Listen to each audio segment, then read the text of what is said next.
So good morning, everyone. We're going to go on and get started. Just so you're aware, we're recording this because some folks may have to leave early, some can't make it last minute, so we'll be sharing this recording after the workshop finishes.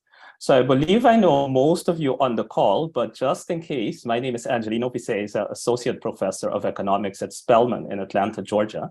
I am also a research associate of the National Bureau of Economic Research and director of the Retirement and Disability Research Center's Historically Black Colleges and Universities initiative. As some of you know, the purpose of this initiative is to spur retirement and disability research at historically Black colleges and universities, primarily by means of two approaches.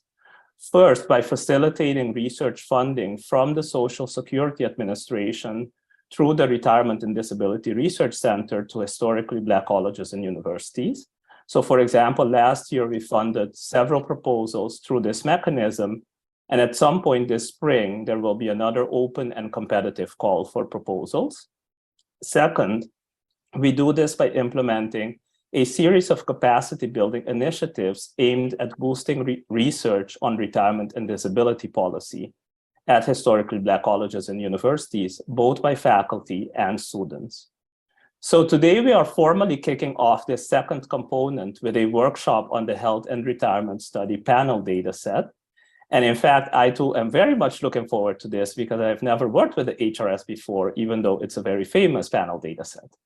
So before we jump right in, we would like to do brief introductions just so we have a sense of who's in the room. First of all, I would like to hand the mic over to Nicole Mastas, Director of the National Bureau of Economic Research's Retirement and Disability Research Center. Nicole, the floor is yours. Hi, everybody. Welcome to this workshop. We're so excited you're here. Just a little bit about me. I'm an economist and associate professor of healthcare policy at the medical school at Harvard. And this initiative is about 1 to 2 years old. Angelino and I are really, really excited to be putting on this workshop, but really we want to hear from you about what else you'd like to hear. Like, how did this work for you? Now, I have to tell you that I started working with the HRS at the very beginning. There were only about, I think, 4 waves of data. And I thought it was complex then. So we know that the HRS is a data set that you can't learn in 1 3-hour session. But this is a start, and we'd love to hear from you. We'll be offering you a chance to provide us with some feedback near the end of the workshop. But we'd love to hear from you about, what else would you like to see? Would you like more? We could come back more with a part 2, a part 3, etc. And I should note that you'll hear more about some workshop opportunities hosted at HRS that are much more intensive deep dives.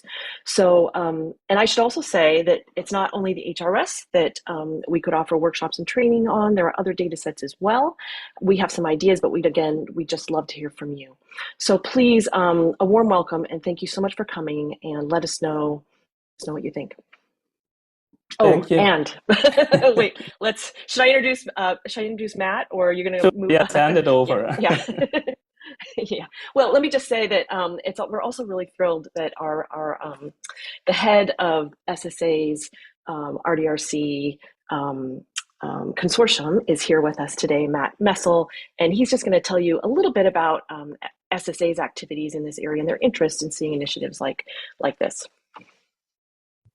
Yeah, thank you so much, Nicole. I really appreciate the opportunity to be able to say good morning to everyone. So my name is Matt Messel, and I'm SSA's program lead for the Retirement and Disability Research Consortium, and wanted to just give a little bit of background about that program. So the RDRC is an extramural research program funded by SSA, which has been around since 1998. And the goal of RDRC is to expand SSA's capacity to support research that informs our retirement and disability programs, which provides critical income to more than 60 million Americans.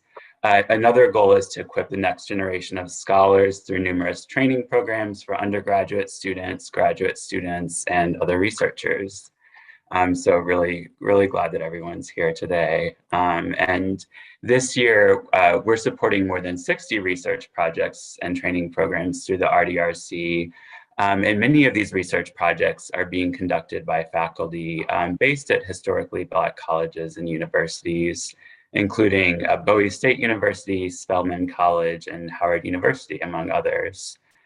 Key areas of RDRC research for this year and the upcoming year include documenting racial and ethnic disparities in health and economic outcomes, understanding the service and communications needs of SSA's beneficiaries, and identifying structural barriers to equality.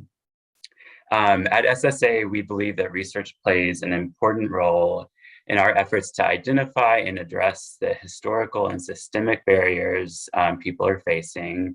And through research, we can develop and test solutions to dismantle these barriers and work towards economic, health, and social equality for people of color, people with disabilities, and others who face structural barriers. We hope most of all that the Retirement and Disability Research Consortium can be a part of supporting this important research. And we really appreciate your attendance at today's workshop to learn more about the HRS. And we're grateful for your commitment to the important work of addressing structural racism and other structural barriers through research. And finally, I just want to say that we really hope that you'll stay involved in the RDRC network through our upcoming research funding and training opportunities. I hope that you all have a good day and a productive workshop. And thank you again to everybody at NBER for your partnership in this important work. So have a good day, everyone. Thank you, Matt. And I believe your colleague, John Murphy, is here as well. Yes. Yes, John, go on. I'm sorry, I couldn't find the mute button. But yes, I'm very excited about today. I think that this is a project that has been a long time coming and very well deserving. I'm just happy to see so many faces here, and looking forward to the day, and looking forward to some new users, new researchers in this area. Thank you, John. So next we'll go to two of our other colleagues in the RDRC, Janet Stein and Kansa Mahum, who, if you don't know them yet, you will know them very well at some point. So Janet, would you like to go first, and then Kansa? Yes, hi, I'm the program administrator for the aging program at the National Bureau of Economic Research, and in particular for the NBER Retirement and Disability Research Center. I'm very happy to help with proposal preparation, and then if people have funded projects, to help with all of the administrative aspects of that. And another thing I can do often is if people need technical assistance, I can try to identify scholars and researchers with the expertise to provide that kind of technical assistance. And I just wanted to echo how great it is to see so many people here at this workshop. We're really excited. Thank you. And I can pass now to Kansa. Hi, everyone. A lot of you have probably corresponded with me over email, so it's lovely to see you all here, semi in person, as I like to call these virtual things now. It's like you're almost here in person, you know. So yeah, so everything that, you know, Janet is doing to keep the RDRC running, like I'm sort of behind the scenes helping her out. So Janet provides technical assistance. I give the technical assistant to the technical assistant. So, you know, anything that you guys need help with, and some of you already have proposals with us, so you know we already collaborate on that front, but we hope to see many of you in the future, you know, like be involved with the RDRC, as Matt, you know, suggested that, you know, keep in touch with us and keep in touch with the network. So if any of you have any questions, like I'm your kind of first responder to your inquiries, so please don't ever hesitate to reach out, and I'm gonna give Amanda the floor to a lovely workshop. Thank you so much, everyone. Thank you, Kansa. So before we go to Amanda, I see Dick Woodbury is there. Dick, do you want to introduce yourself quickly, and then we'll go to the folks in the room? Sure. Nice to see everybody. I'm Dick Woodbury, and I also work with the NBER Retirement and Disability Research Center team, and do a lot of writing work and editing work, summarizing the activities of the program and such. And just really happy to see this group coming together for this session, and I'm looking forward to learning too. So nice to be with you. Thank you, Dick. So now we'll go to the participants in the room. And as we know, introductions can easily go very long. So if you can just unmute yourself, say your name, your affiliation, and at most 2 keywords in terms of the research you're working on. The keywords are not mandatory, but if you want to throw them out there, that would be good. And I will go in the order that I see folks on the screen. So the first person would be Marionette Holmes. Hello, everyone. I'm Marionette Holmes. I'm at Spelman College with Angelino, Associate Professor and Chair of the department. My research right now, it's in public health. So I do more so research on economic evaluations and economic impacts on HIV interventions. So I, however, am very interested in this data set. I may not be able to stay the whole time, but I did want to learn so that at some point, I can look into using it. Great, thank you, Marionette. Next up, I see Tibebe Asefa. Thank you very much. My name is Tibebe Asefa. I am from Bowie State University. Currently, I'm working on research about opioid crisis in Maryland. And that's the paper we are currently working. And many of the names that I correspond in email, I just saw the face. I'm happy to see all of you. Thank you very much. That's it. And I have class from 11 to 12. I will be out at that time. We'll be back. Thank you. Maisha Williams. Had to find the unmute button. Hello, everyone. My name is Maisha Williams. I pretty much do things on macro and race, but actually right now I am working on a paper that is using the HRS to look at cognitive function in business cycles across race, sorry.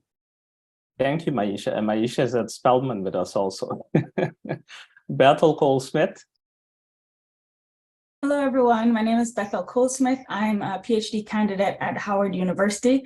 I'm working on a project with Dr. Visesa and also Dr. Haydar Kurbun and Lauren on this call, looking at barriers to Black wealth. And I'm very excited to learn more about the HRS.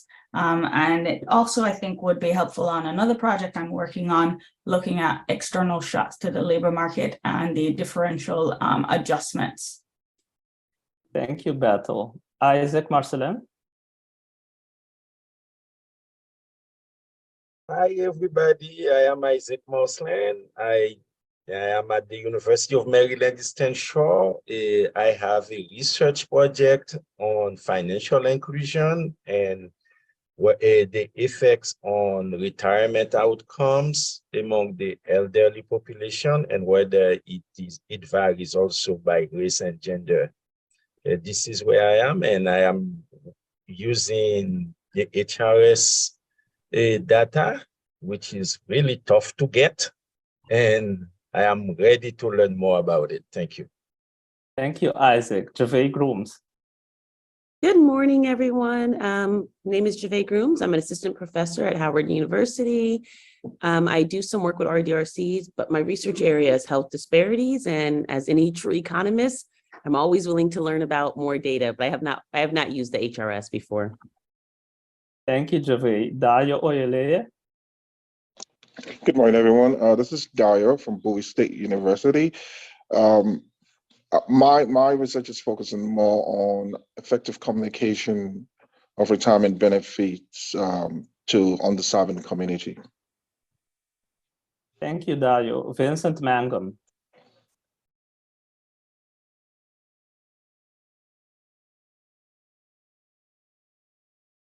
Okay, Vincent might be occupied. Jan Christopher. Oh, hi, everyone. I'm Jan Christopher with Delaware State University, and I'm actually a senior researcher. I'm working now on racial bias in STEM education proposal. I have one paper on diabetes in the elderly. And also I've done several conferences such with HICFA and on breast cancer. So I don't normally write in the field of health disparities, but I do like writing proposals, so I'm sure I'm interested in getting involved. Thank you, Jan. Danielle Winchester. Good morning, everyone. I'm Danielle Winchester. I am at North Carolina A&T State University in Greensboro, North Carolina. I'm currently serving as the interim chair for the accounting and finance department. My training is in personal financial planning and finance, so my research has been around financial literacy, household financial decision-making, and wealth and education disparities. So I've never worked with the HRS before, have heard a lot about it, have a lot of colleagues who have, and so I'm very interested in learning more. Thank you, Danielle. Bahar Iftikhari. Hi, everyone. My name is Bahar Iftikhari. I'm a fifth-year PhD candidate at Howard University. My fields actually are health economics and public policy. And my job market paper subject is about the impact of Medicaid expansion on the health well-being of Social Security beneficiaries. I never use HRS dataset before. I'm really interested to learn more about these datasets. Thank you so much. Thank you, Bahar. Suzanne Tony. Good morning. I'm Suzanne Tony from Hampton University, Associate Professor of Economics. I do work with entrepreneurship and economics currently, working on some papers with STEM entrepreneurship, also entrepreneurship and quality of life.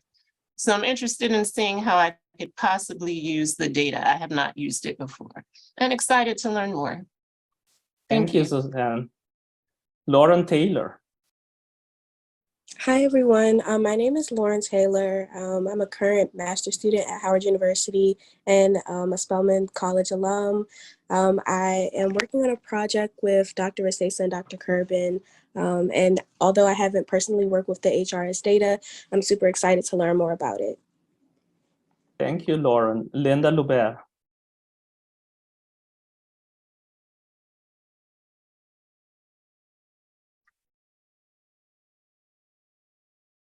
So your audio is having an issue, Linda? Oh, sorry. Yeah, I see. Okay. So Linda has an interest, I see it in chat. Linda has an interest in the fact that American baby boomers are in retirement and what is their financial state. And she does GIS and is interested in what the data set offers. Microphone is not working. Sorry to hear that, Linda. But we're happy to have you. Did I miss anyone? Just making sure. Good morning. There you are, Vincent. Yes, I believe I missed you this morning, and my apologies. But it's really fantastic to have the opportunity to join everyone this morning. And I just really have a strong interest in the possibilities for this program.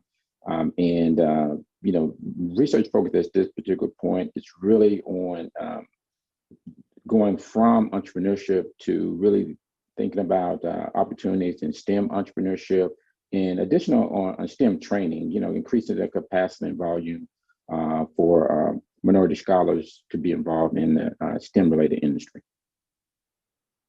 Thank you, Vincent. All right, Amanda, now we are ready to learn and eager to take up the information. So the floor is yours. Please take it away.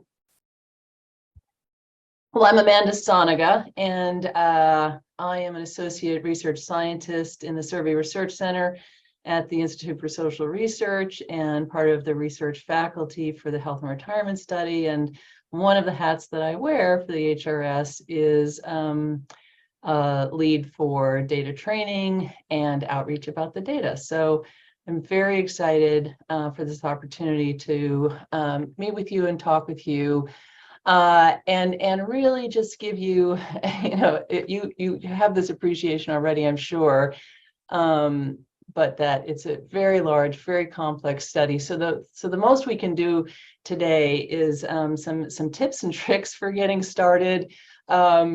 But I really will put a plug. I think I have it in one of my slides for coming back. If what we do today is succeed in kind of grabbing you, about the data and making you feel like it is something that interests you enough to pursue in more greater depth, really, the registration is now open for the week-long workshop in June 5th to 9th. Come back for that, because that's when, I really feel that when people are through that 5-day workshop, they leave really, really ready to dive in and start using the data. So some of you may be ready after today to go in, and it sounds like we have at least one person already using the data, which is fantastic. And I'm happy. Was that Maisha? Are you the one who's working with the data already? Is that right? On cognition? Yes, but I'm still very much a novice. Yeah. We had a person in our data processing unit, but she was director of it for years. And she used to say that it takes, not to discourage you, but it takes 3 years. Who's calling me on my landline at work? What the heck? All right. Spam, probably. How is that a thing? I'm never here. I'm at home. Anyway, it takes 3 years to learn how to use the data. And when I first started with the HRS, I'm like, that's ridiculous. Nothing takes 3 years to get started with. I'm like, oh, okay, maybe that is. And every time I run the workshop, I learn something new. Anyway, so I want this to be really interactive. And I think, and I hope, even notwithstanding, I had built into my plan of the first 15 minutes, a bit of get to know you. So we're really not off track from the agenda that I had planned, because Nicole built that in. All right, stop. How do I mute this? I'm just going to leave it up to vote. Okay. So I want this to be really interactive. So please feel free to interrupt me. I'm not necessarily going to be doing a great job. Kanza and others, I'm happy for you to also just interrupt me. If you see feel free to use the raised hand, use the chat. But I'd rather, because I'm not going to probably do a great job of keeping an eye on the chat, Kanza, I'll be happy for you to be taking a look. But mostly what I'd really rather do is, because if we were all in person together, we'd be interacting like this. I'm trying to break the fourth wall and make this as interactive as possible. So just interrupt me. Honestly, just say, excuse me, Amanda, can you hold up? Stop there. I have a question. I'm happy. So let's have this be dynamic and interactive. Questions as we go. I'm not holding them to the end or anything. Stop me as I'm talking. I want to stop you real fast. Go ahead. Your label is Asanega. Sorry. Yeah, let me fix that. Rename. I don't know why that's my UMich unique name. I did it for you, Amanda. Sorry. Oh, is it already done? Yeah, I did it. Oh, yeah. Excellent. Okay. Yeah. Amanda Soniga, like Hanukkah's, how I always say it. Yeah. Okay. There we go. And call me Amanda, please. All right. So you guys can see my screen. And so the high level overview for the day is, let me see.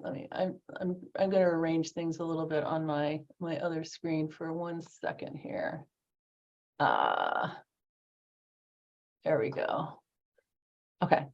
So we're going to do this high level overview, which is an online tutorial. You might have already taken a look at it, but we will we'll go through it again. It's sort of this view from 38,000 feet, the whole enchilada of the HRS. I want to take a few minutes in case you had a chance to view any of the content tutorials on the website, and if you had any questions for those. Then we'll walk through, I'll just do kind of my high level overview of the website, tour of the website. And I'm moving myself over. I distract myself. So I'm moving the Zoom camera over there so I don't see myself.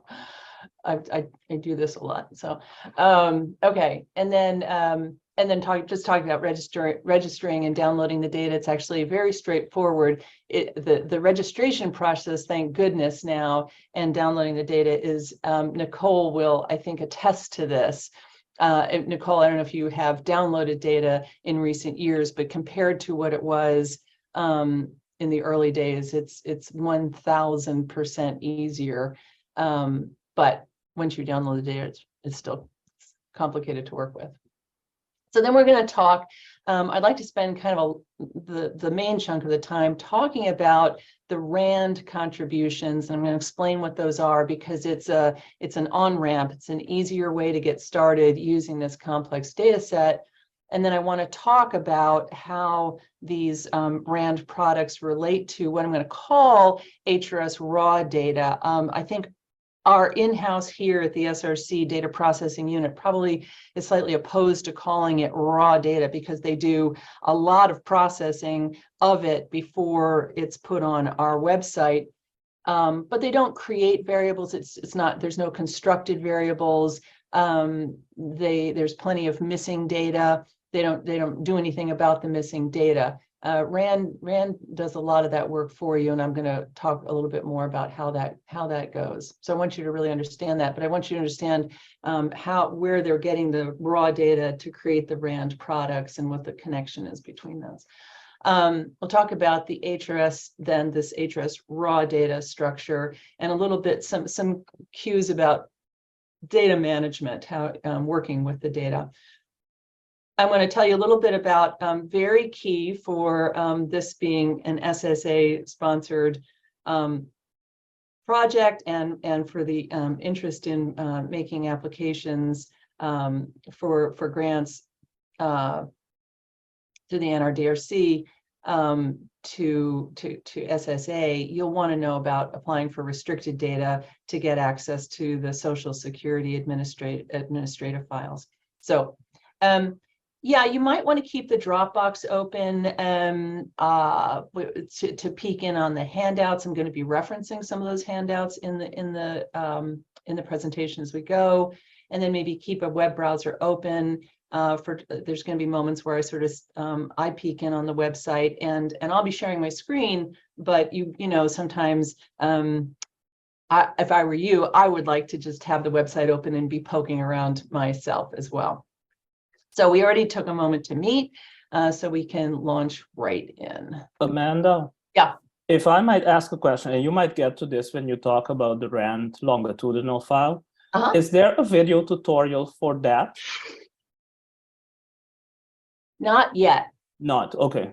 We're working I just on wanted to know whether I missed it or not, but okay, gotcha. No, but I will say as a plug for the June workshop, what we've done with the workshops, I should say, is that June workshop used to be we tried to make it one size fits all for people who were very new to the data, to people who were really advanced users.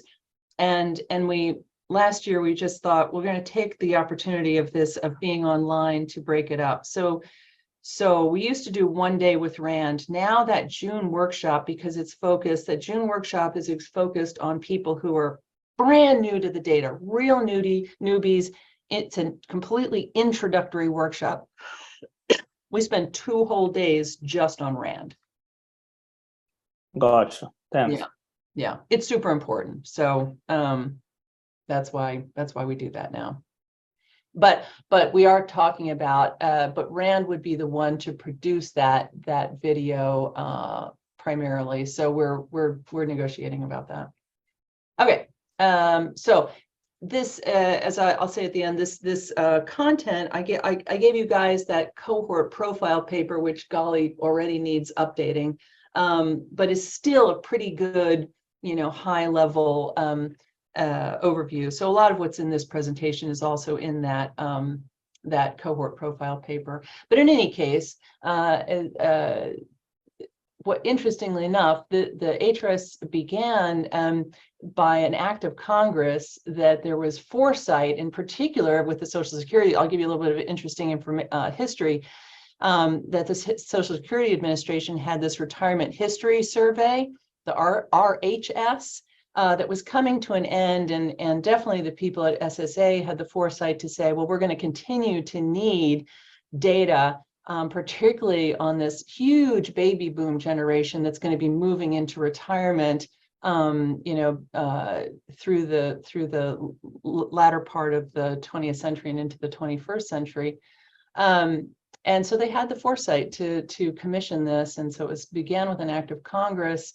And so it wasn't like the first good survey of economic information or the first good survey of health information, longitudinal, but it was the first one to combine detailed economic information and detailed health information into the same survey. And so that made it a first in that regard.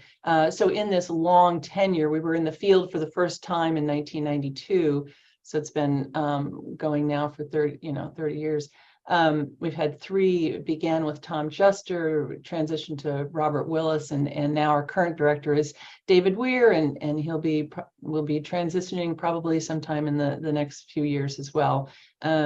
It's our renewal year, so knock on wood for us, everybody, that we get renewed. I think we will. But reflecting what a multidisciplinary study it is, we have 16 co-investigators they're all from different disciplines, ranging from, obviously economics is a core, but psychology, demography, genetics, cognition. And so at this point, it's the largest, most comprehensive, nationally representative, multidisciplinary panel study of people living in the US who are over the age of 50, and supported by the National Institute on Aging, with substantial co-funding from the Social Security Administration. So basically, it's the basic design is, as I said, nationally representative of the population over age 50. We follow people who are, we sample households. We identify an individual within that household who's over age 50. And then if that person who's sampled has a spouse or partner who is living with, who has a spouse or partner, that person is also invited to participate in the study. So they're enrolled as well. So it's also a couple study, and you have interesting possibilities for dyadic interactions. So people, for example, have done like household bargaining over finances, which is kind of an interesting topic. And at this point, it's a steady state design where we introduce a new 6-year birth cohort of participants every 6 years. So we've just we're in the field now with the first tranche of Gen X. Isn't that something? And at this point, each wave has about 20,000 respondents, representing, something like 12,000 households. And there have been over 43,000 respondents ever interviewed. So a lot of those people by now are dead, but that's the total sample. So this is I gave this to you guys as a handout. Had a really smart undergrad student who created this graphic for me at one point, and I made it for years. It was my wallpaper on my PC, because I feel like I can't look at it often enough, and especially when I'm working with the data, to remind myself of who's in the data, what cohorts are in the data, when, right? And so I'm gonna belabor this chart a little bit, because in a way, at a glance, it tells you a lot about the study. So you see, we started in 1992 as a study to look at the retirement transition. So people were 51 to 61 in 1992. But by the very next year, everybody said, well, what about current retirees? Okay, so then we said, all right, well, we'll start another study, and that actually was 1993. Because this is getting constrained, we ended up putting 93 and 94 on the same line. But in 1993, we did this study of people who were currently retired, the ahead cohort, who were born earlier than 1924. And we bumped along for a couple of field periods with these two big separate field operations. And then, we're like, well, that's not efficient at all. Let's combine those field operations because it's terribly expensive, right? So you want to combine that and max, get your efficiencies. So in 1998, we combined that, and then I looked at it and said, well, golly, while we're at it, why don't we sample these other two birth year cohorts, and then at this point, then we'll have a sample that's fully representative of the population over age 50 in the United States. So we enrolled this coda is children of the Depression, and those were people born 1924 to 30. And then the other birth cohort were what we call the war babies, who were born 1942 to 47. So what you can see immediately, and again, you can't look at this often enough to really keep this in mind to appreciate this, is that, of course, the cohort ages. So we have a field period every 2 years, right? And of course, the cohort is aging every 2 years. And well, if you let that go, so for example, at this point, the people who have been in the study the longest, what we call, confusingly enough, we call this first cohort the HRS cohort. Don't let that trip you up. The whole study is called the HRS, but this first birth cohort is also called the HRS cohort. Okay. Remember that, because I feel like when people are getting used to the study and new to the study, this is just one of the cohorts of the whole study called the HRS. Okay, so to keep it from aging out of existence, because that first cohort now are in their 80s to 90s, we refreshed the sample, but you can't do these enrollment cohorts. When you go and sample and enroll a new cohort, it's terribly expensive. So we can't do it every 2 years. So again, for efficiency, it's ideally maybe if you had all the money and all the time, you could just keep enrolling new groups every year. But we can't do that. So we do it every 6 years. So what's interesting about this, right? So you see the early baby boomers, the first cohort of baby boomers came in 2004. The second tranche of baby boomers, the mid baby boomers, came out in 2010. And we always celebrate our enrollment birthdays in the HRS. So the late baby boomers captured me. That was a big year for me, like, oh, now I can be in the study. So that's the late baby boomers. And then, as I said, we're now in the first group of eGen X, born 66 to 71. We're in the field right now collecting those data. The other thing to say about this chart is that it looks as though it cuts off at 100. The study doesn't cut off at 100. The chart cuts off at 100. We have people well into their hundreds in the data set, not tons of them, but people in their hundreds are represented, so much so that I have seen papers looking at these super agers, which is kind of interesting. What are the characteristics of the super agers? So they're there. The other thing is these are the ages of people that get sampled, but as I said, we bring in the spouse or partner of the person who's sampled. So when you open the data, and say you just run a frequency on age, you're going to see people in their 20s. Those are spouses or partners. Okay, so don't get thrown by that either.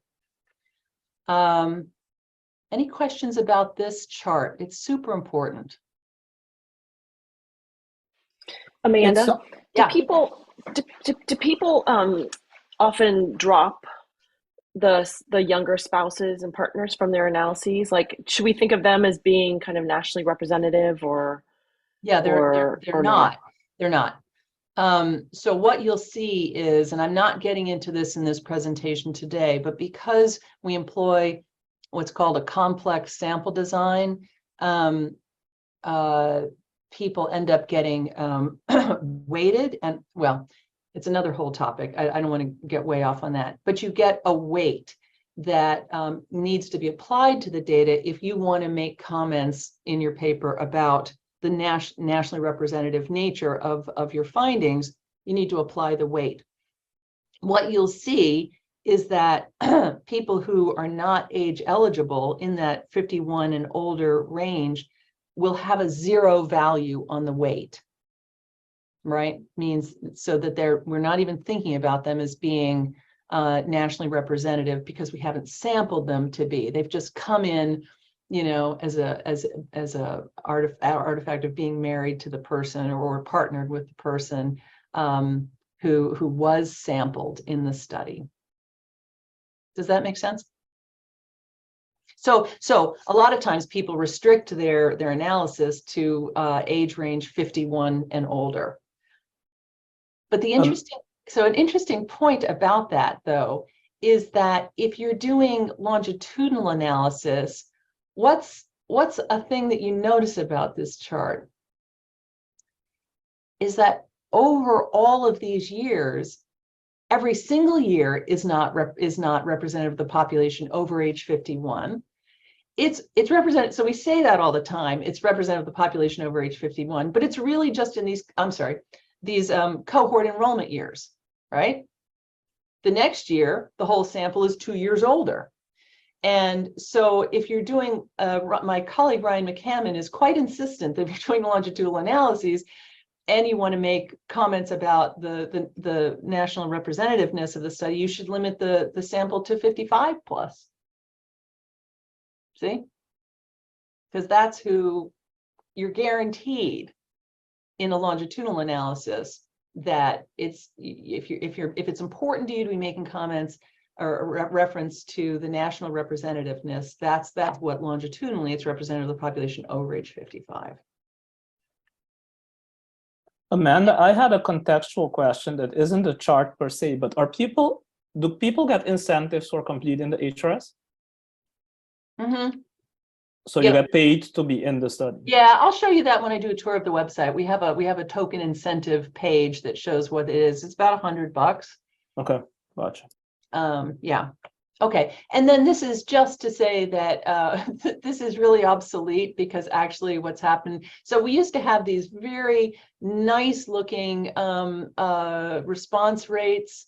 You know, the HRS cohort was, I'm pointing, you can't see me pointing, 81%, and it dropped, and the early baby boomers came down to 75%. Take a guess what's happening with subsequent cohorts. Plummeting. We have people, there's just so much competition for people's attention at this point. People are busier. Anyway,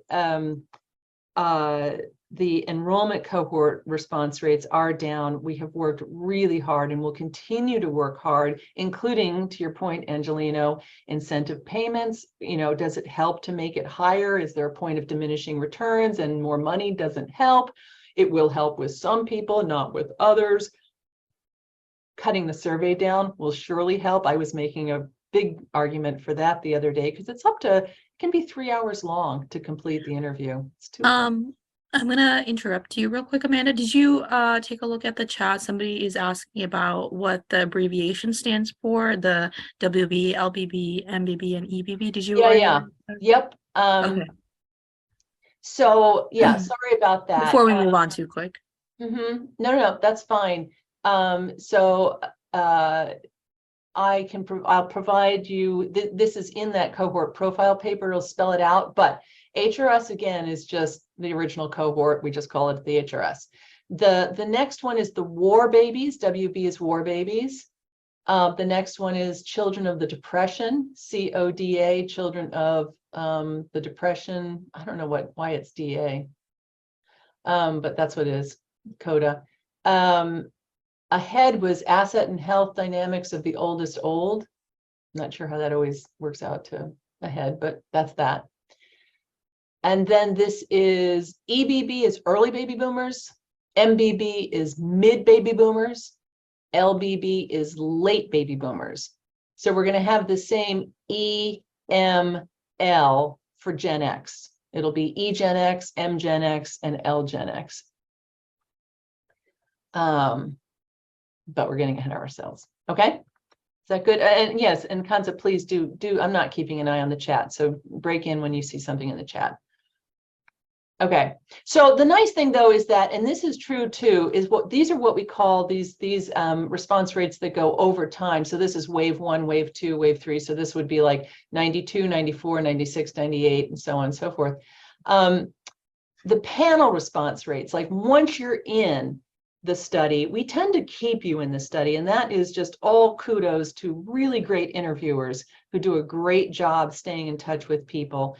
Even then, the panel response rates are down relative to what they are in this slide. And we're actually working on updating this. We're going to have a whole page, a dedicated page on the website coming within the next 2 weeks that will show this sort of unfortunate story about these. But it's only following trends in research everywhere, that people, we're just so battered by so much, so response rates are down. But anyway, so how do we get these data? From 1992 through 2002, the first interview for everybody is face-to-face at the baseline, the very first interview, the baseline interview. And then after that first baseline interview, it's telephone follow-up. So it's this long interview that is done over the telephone. And we try to do it in one go. So it's tough. For people who are over age 80, they continue to offer face-to-face as an option for follow-up interviews. And then something happened important. In 2004, we link, as I mentioned, to Social Security administrative data. And we weren't having the enough sort of agreement to that linkage. We wanted more agreement. So we said, well, we're going to go in with a face-to-face interview in that 2004 wave for at least half the sample, to try to get, because face-to-face communications are always more compelling. And it did work. We got a really high rate of agreement to allow people, because we have to get their Social Security number to allow us to link to their Social Security information. But that gave us the idea that we could do this interesting design that would be efficient.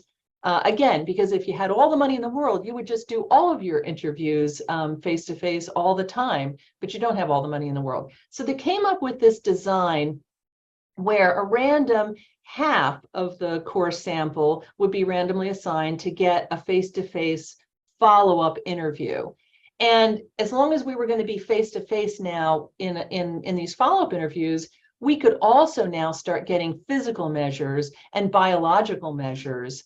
And then at that same time, there was this interest in developing more psychosocial information. So they developed a questionnaire, paper and pencil questionnaire, but that gets handed to the participants at that face-to-face, at that, we call it the enhanced face-to-face interview. And the other random half is assigned to the usual telephone follow-up. So that's what the design has been from 2006 and beyond.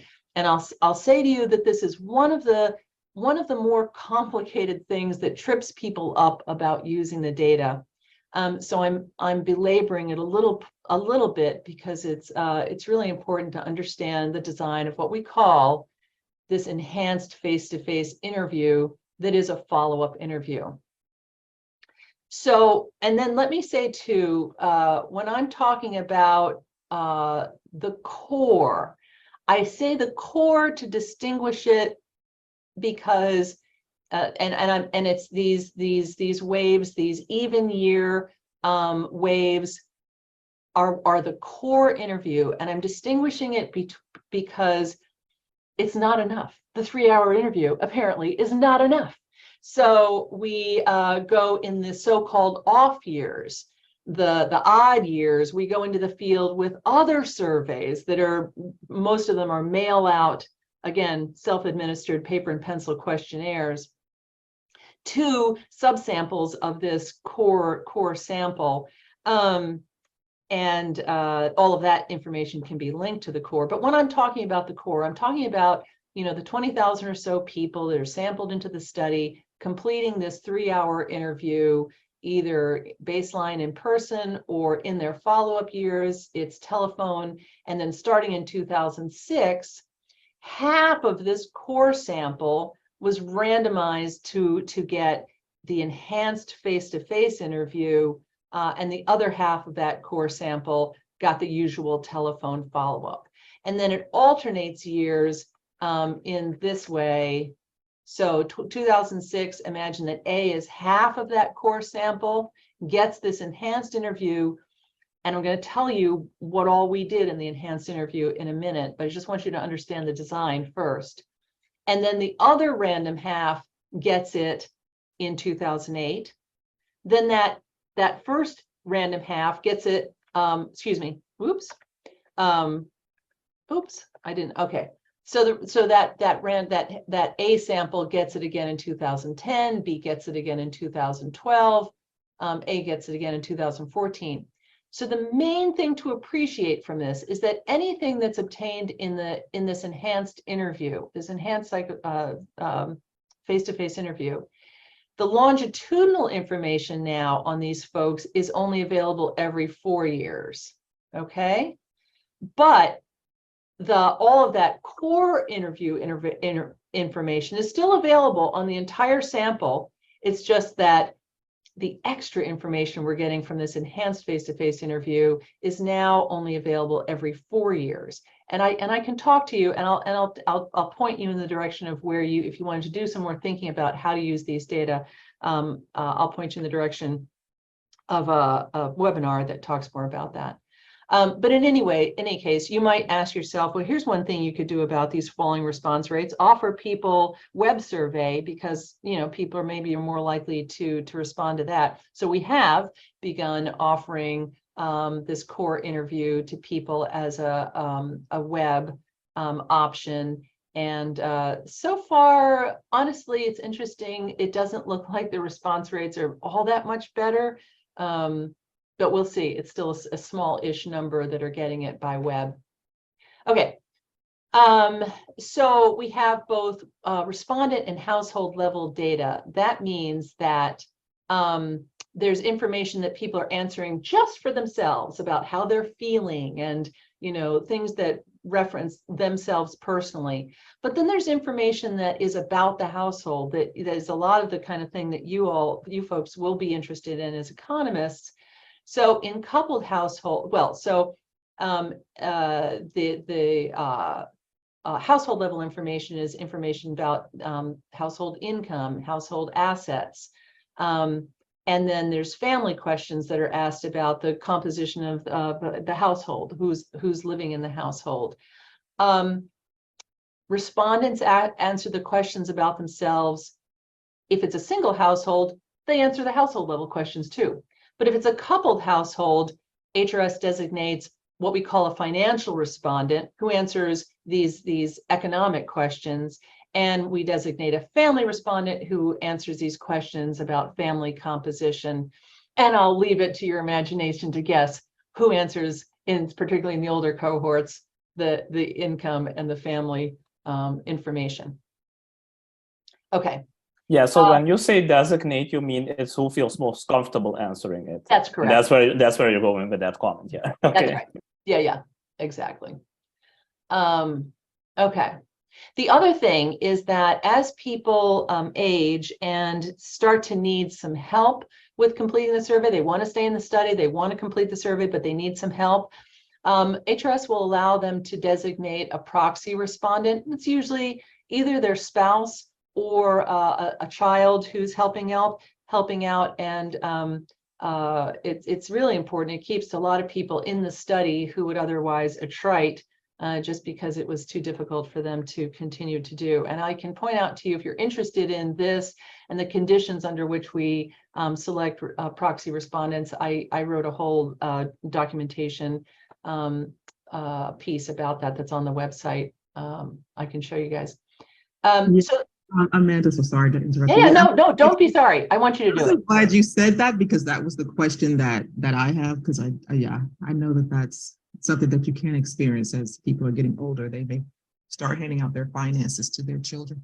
Absolutely. But yeah, and what type of data do you collect on that actually? Yeah, so good point. It's not the entire survey, right? Mm-hmm. Yeah. You are collecting that data, which is Totally, totally. Great, And great. Yeah, that was another question. Yeah. So no, it's super important point because you can't ask the proxy to, we don't want to ask the proxy to report on as though they were the respondent, what their level of depressive symptoms are, right? You can't do that. That's a personal report. So, but there's lots of other stuff that they can. So everything that we deem reasonable for a proxy to report on, that's what's in the data set for the proxies. So another thing that people might do though, because I'm not sure what is or isn't, I don't want to be bothered with it, is I just limit my analysis to non-proxy respondents. Yeah, but there's a flag for it I'm going to tell you about. I don't want to get way off. Okay. The other important thing is that the baseline interview is with community dwelling individuals, but we do, if people transition to nursing homes and they are still willing and able to conduct the interview, we do follow them there, and so much so that at this point we have enough data on people in nursing homes when we benchmark our data to the nursing home population, we're doing pretty well as being representative of people living in nursing homes at this point.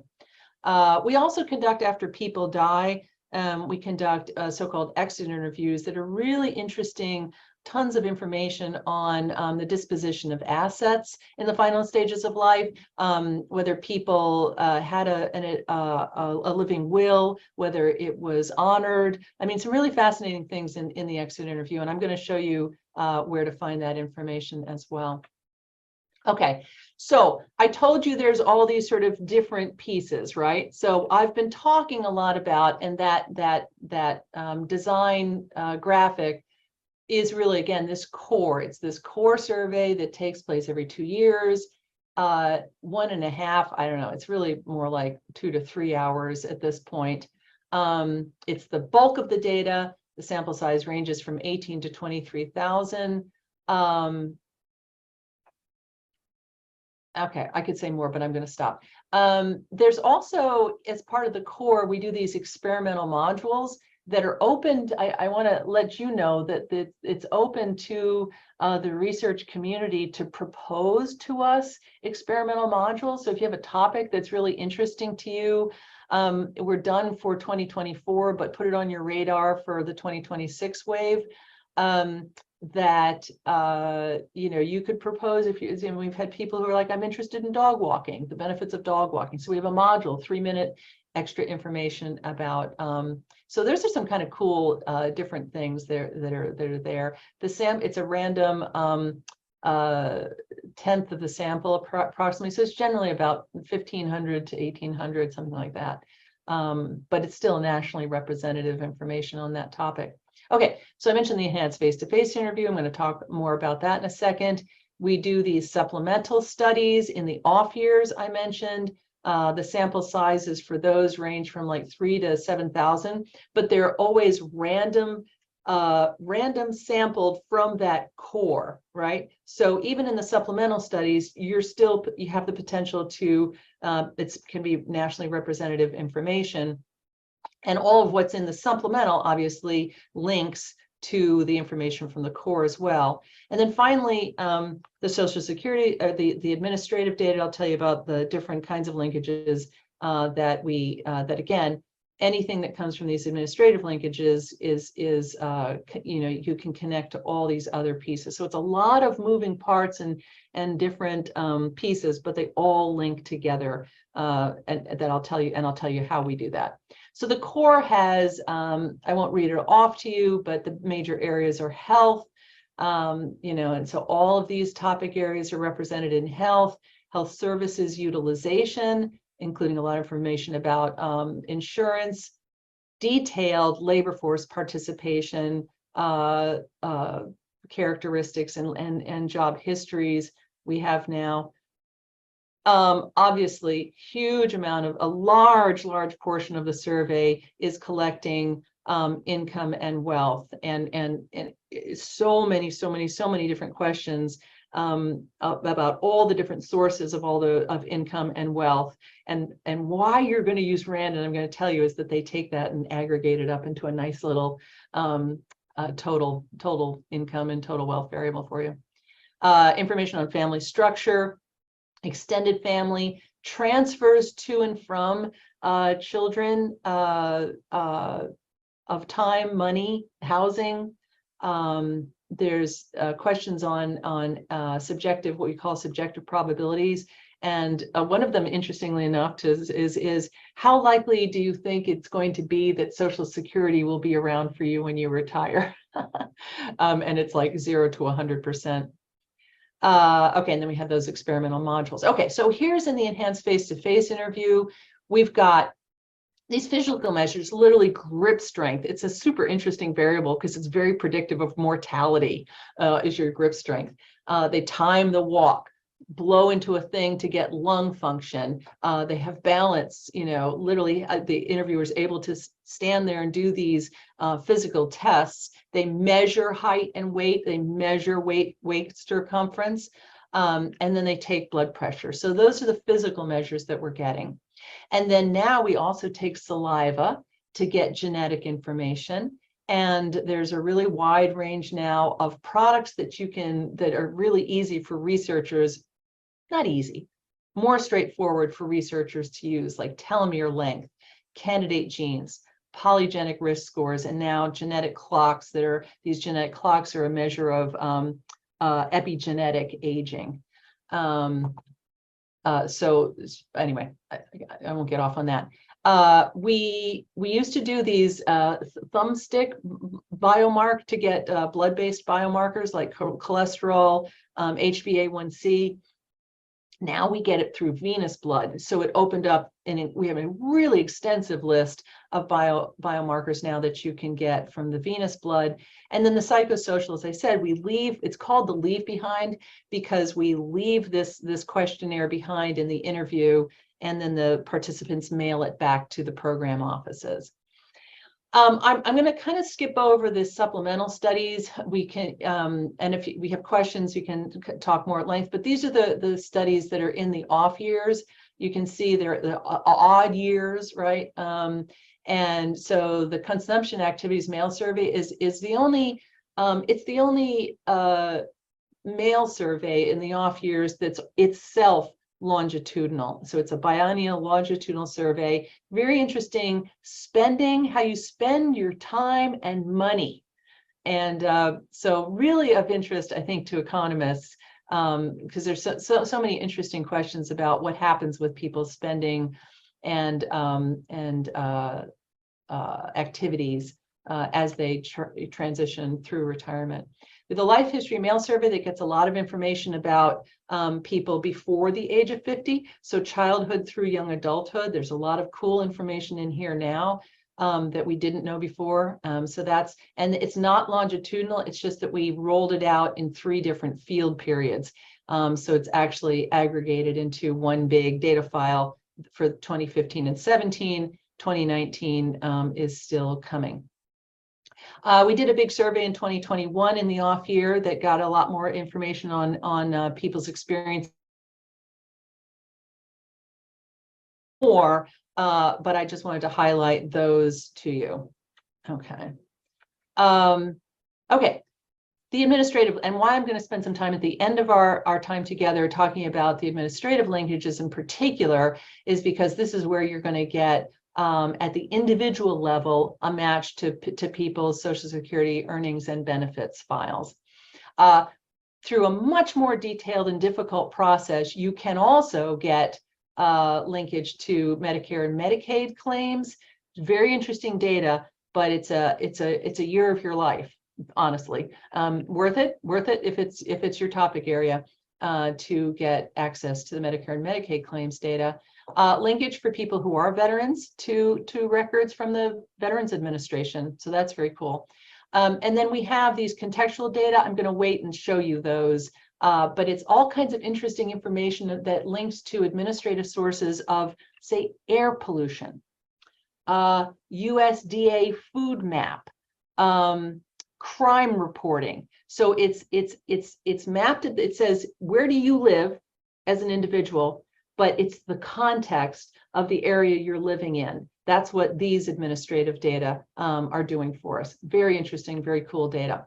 And then at the employer level, we match to people's pension plan information. Okay, so we find out where you worked, and then we don't even ask you to tell, we do ask you to tell us about it, but we go and find out what that employer, in the years you told us you worked, what were the pension plans that they were offering. So we know what pension plans were available to you, at least through your employer. And then now it's also fairly difficult information to get, but the Census Business Register links the HRS to really detailed census information. And you know, you just like, it blows your brains away thinking about the possibilities. But let me just provide, this is the link to what we call the CEN-HRS. So if that grabs you and interests you, go and you can read more there. Okay. HRS is also the model for a network of studies that are based on this model around the world. And so here's some of the HRS, what we call the family of studies, family of HRS studies around the world.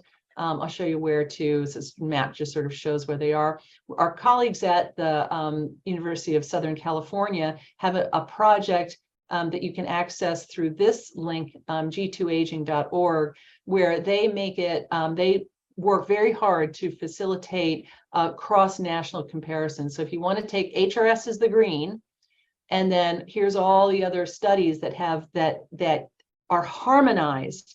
They've specifically harmonized their measures to be comparable across studies. And this project really does a lot of work to help if you are for some reason, you know, are interested in doing, you know, cross-national comparative research.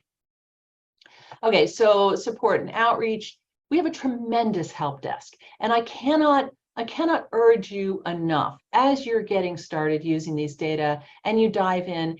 Even if you stop at like, I'm having trouble registering, I got a login, but now I've lost it. What do I do? I mean, like, you know, there's just no question that they won't answer for you, all the way up to, I'm not sure about applying the weight. Where's the weight variable again? How do I find the weight variable, right? Everything. They're tremendous. They're very, very nice. Don't hesitate to use this help desk, okay, for everything. We have pre-conference workshops at GSA that you can be on the lookout for. That's the Gerontological Society of America meetings. We're almost every year there with some kind of pre-conference workshop.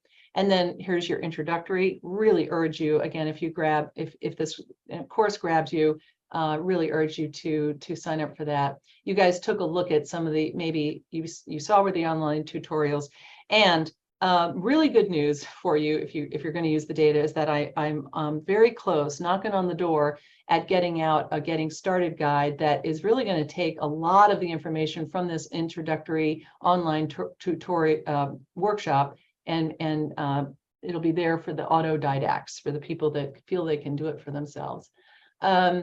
This just charts the productivity of how many journal articles, and so you can see that growth is a lot, and we'll be very interested and eager to get you in this chart. So that's the goal. So again, it's in one of your handouts. It's A_HRS cohort profile, summarizes the major points from this presentation. And then again, that longitudinal cohort sample design chart, can't look at it enough, can't think about it enough when you're using it, make it your wallpaper. Okay, now, I did want to take a moment. Did you have any questions related in particular to the content videos?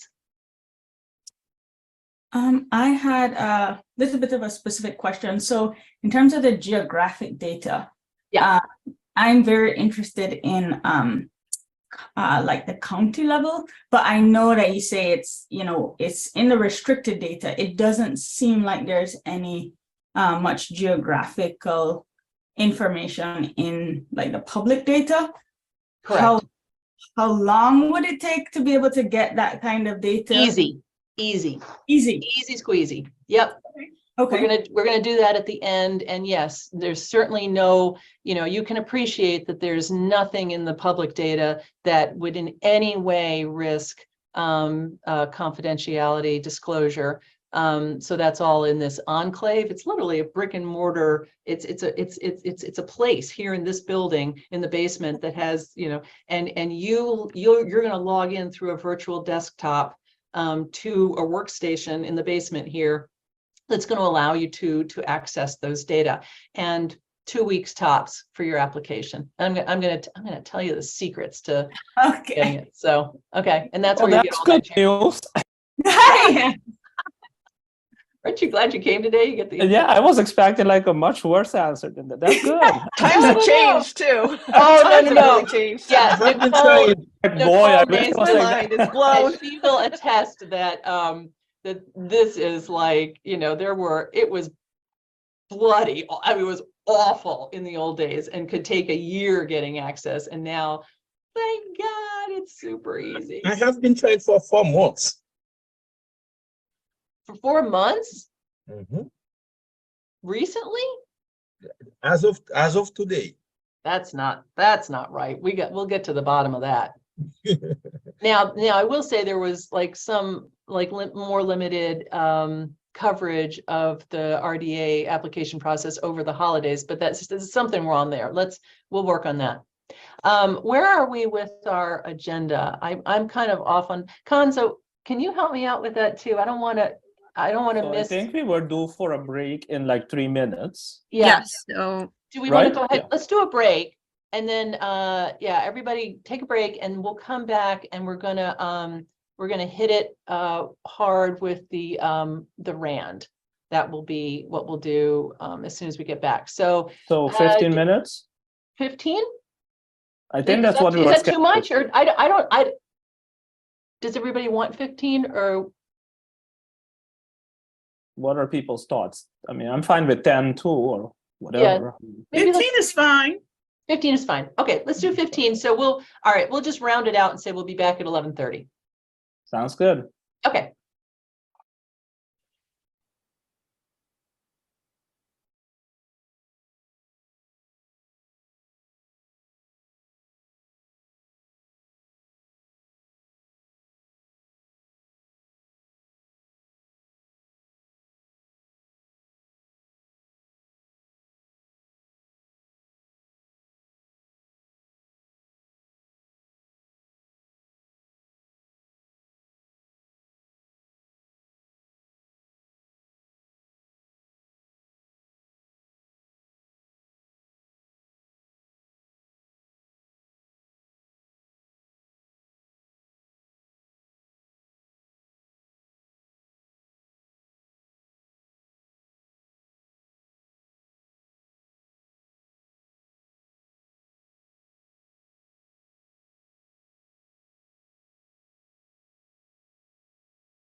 Nicole, did you see my chat message?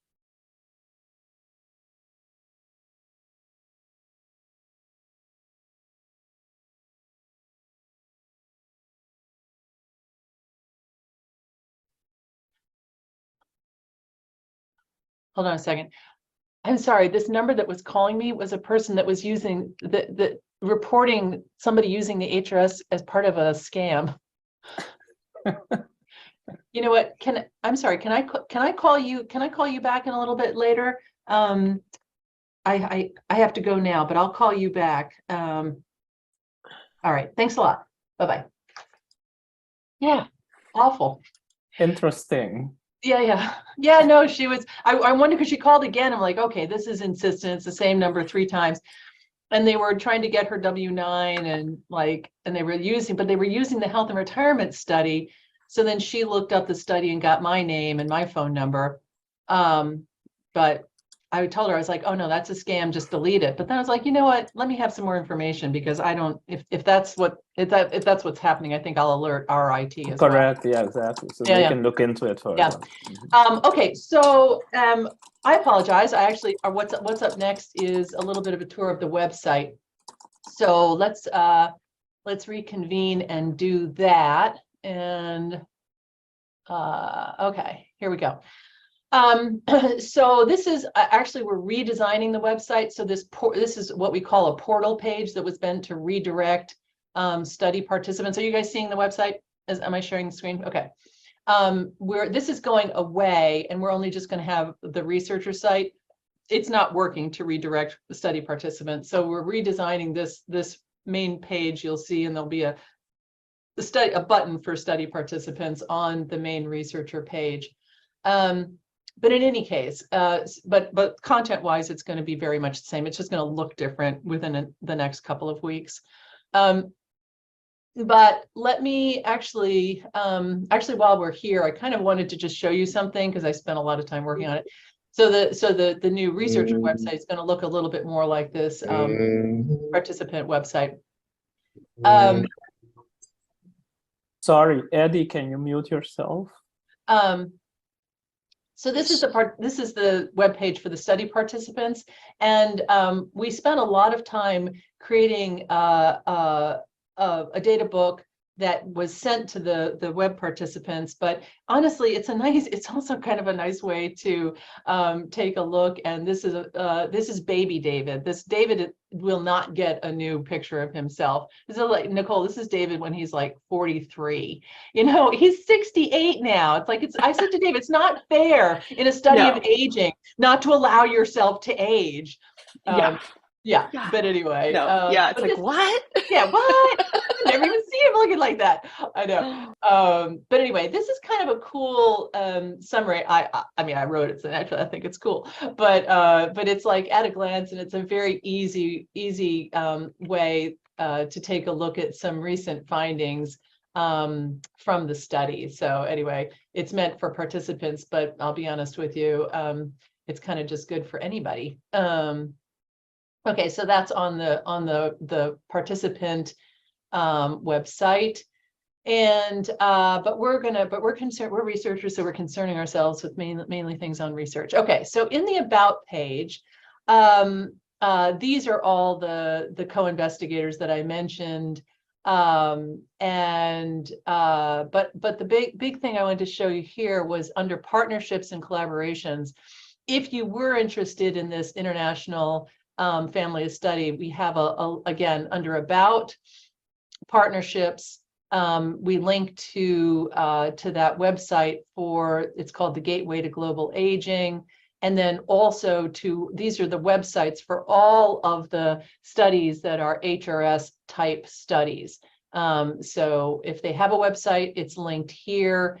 You can learn more, and going to, I will say, if you are interested in this at all, absolutely visit the Gateway website. They have tremendous, under their documentation, tremendous webinars introducing you to using those data, or using the cross-national data.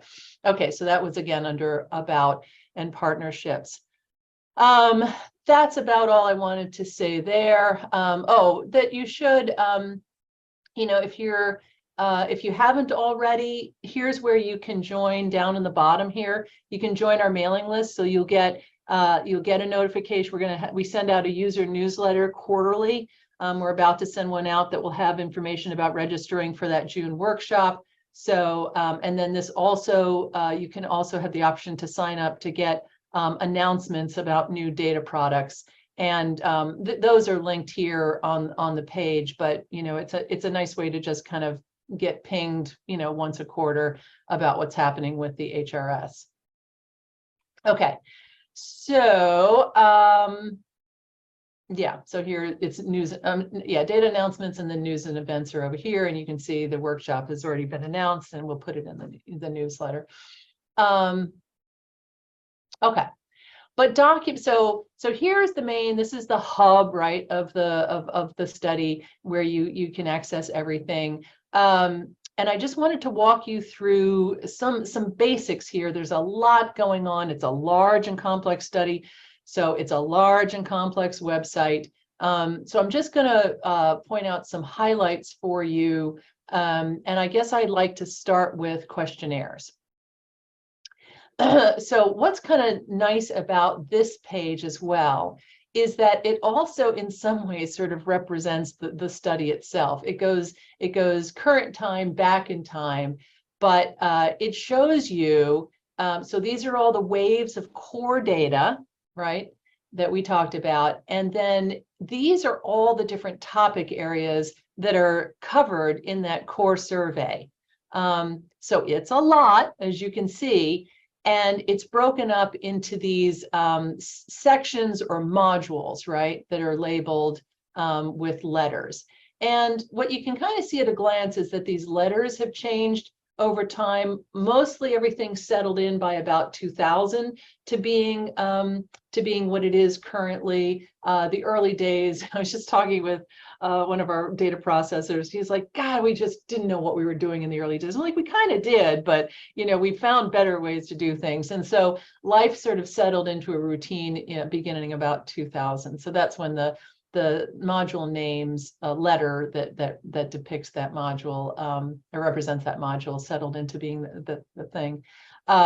So, again, this is at a glance, you can see all the different topic areas. This is that psychosocial questionnaire that began mostly in 2006. There was a little trial balloon in 2004 as part of that Social Security linkage. But really starting in 2006 is when you have all this psychosocial information. LB, again, because it's left behind at the end of the enhanced face-to-face interview.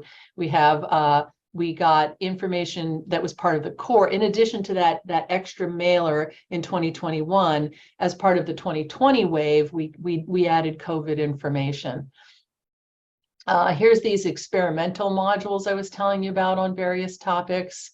And then here are the questionnaires for all of those off-year studies. So that consumption and activities mail survey I was telling you about, that's longitudinal. Here's that 2020 perspectives on the pandemic, and so on and so forth. So there's the off-year studies. The health studies are also off-year studies, but we call them health because the health is a primary focus, and also because they're sensitive data. Hold off, I'm going to tell you about that a little bit later. Okay. But let me show you a couple of things about the, I'm just going to start in the health section. I just want to show you how it's daunting a little bit, but it's very interesting to read these questionnaires.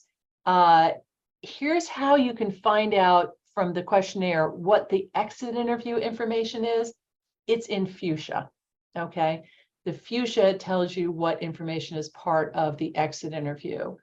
All of this, so if we've talked to somebody before and they've told us before that they have diabetes, it sounds stupid to come back to them 2 years later and say, do you have diabetes? When we know they told us that. So we preload that information into the questionnaire, right? So that the interviewer can say, so last time we talked, you told me you had diabetes, and so we sound sensible, right? So there's all this preload stuff that you'll read about has to do with that. And there's all kinds of information about sort of flow through Amanda. Yeah. Just to remind me, exit is when somebody has passed, correct? Yes, correct. Yes, okay. That's right. Okay, and so you're scrolling through all of this is like tells you about this is like coding that tells the laptop, the computer, here's how to set up and get this person into the right interview and getting the right questions. That's what all of that is. So the actual questionnaire here starts on this page, and the first question is, next, we have some questions. So this is section C about health. Next, we have some questions about your health.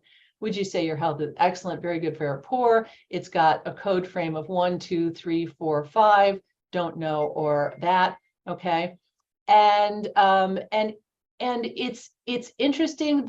These gray boxes are branch points that tell you. Let me tell you that there are like 5,000 questions that are possible in the HRS.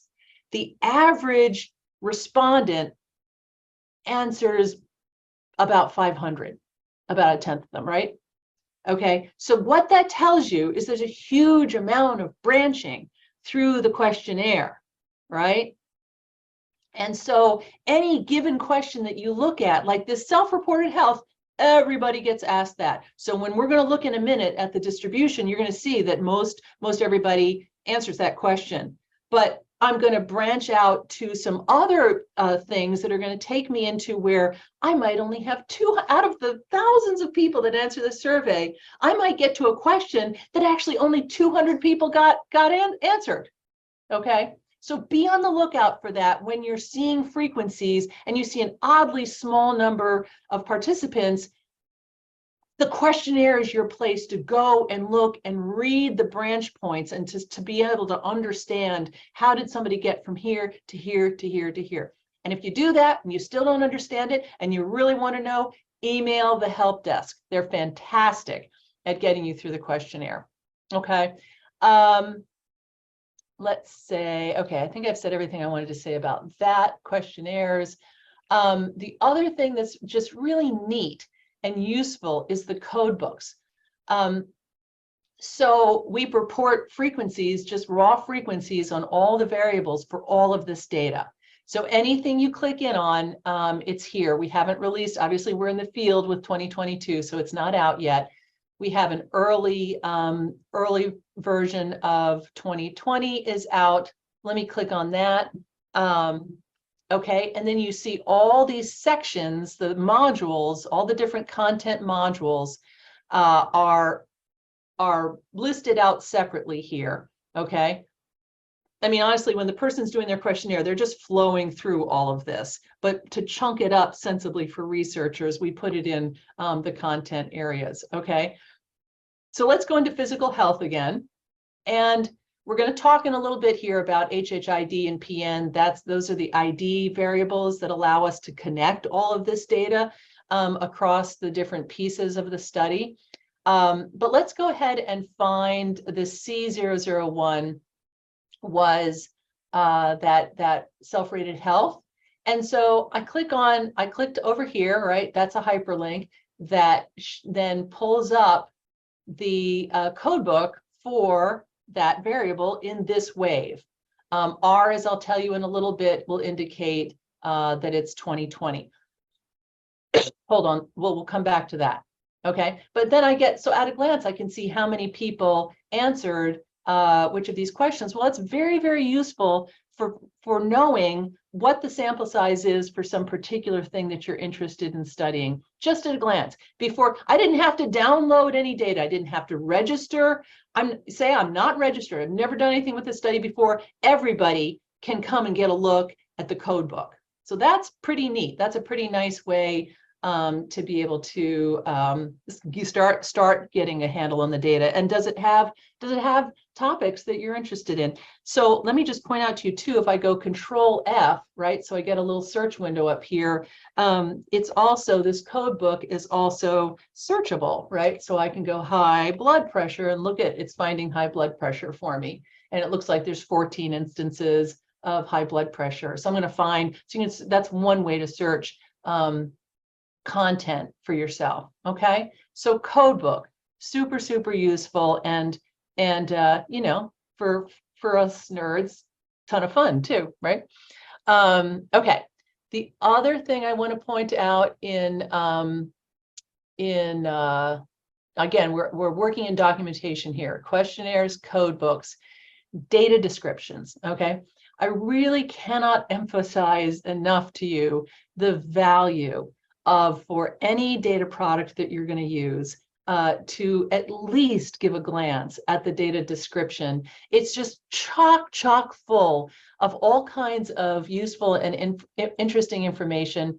We're going to talk about this in a little bit, but I just want to show you that the things that I'm going to spend the HRS raw data presentation we're going to talk about. All of that information is here in any one of the data descriptions. They will present to you the file naming conventions, the identification variables that allow you to manipulate the data and manage the data, all of that information, and then information that's pertinent to this particular data set is here in this data description. So I don't want to go into a lot of detail about it, except to say that every single data product that comes out with the HRS has an accompanying data description. And I just can't say enough about the value of, at a minimum, opening that data description and taking a look. You don't have to read it super carefully, but at least apprise yourself of what's there. Ryan McCammon and I, who do the June workshop together, we got in and looked at the data description for the tracker. Tracker is a file that's basically like an accounting file. It keeps track of everybody who was tracker. It tracks everybody who's ever been in the study.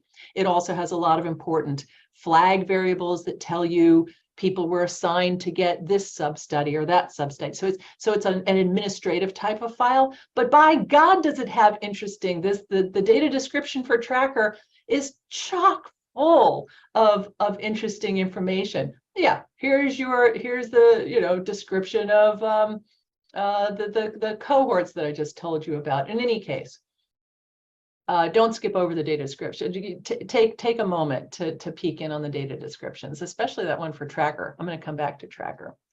Okay, another kind of fun tool.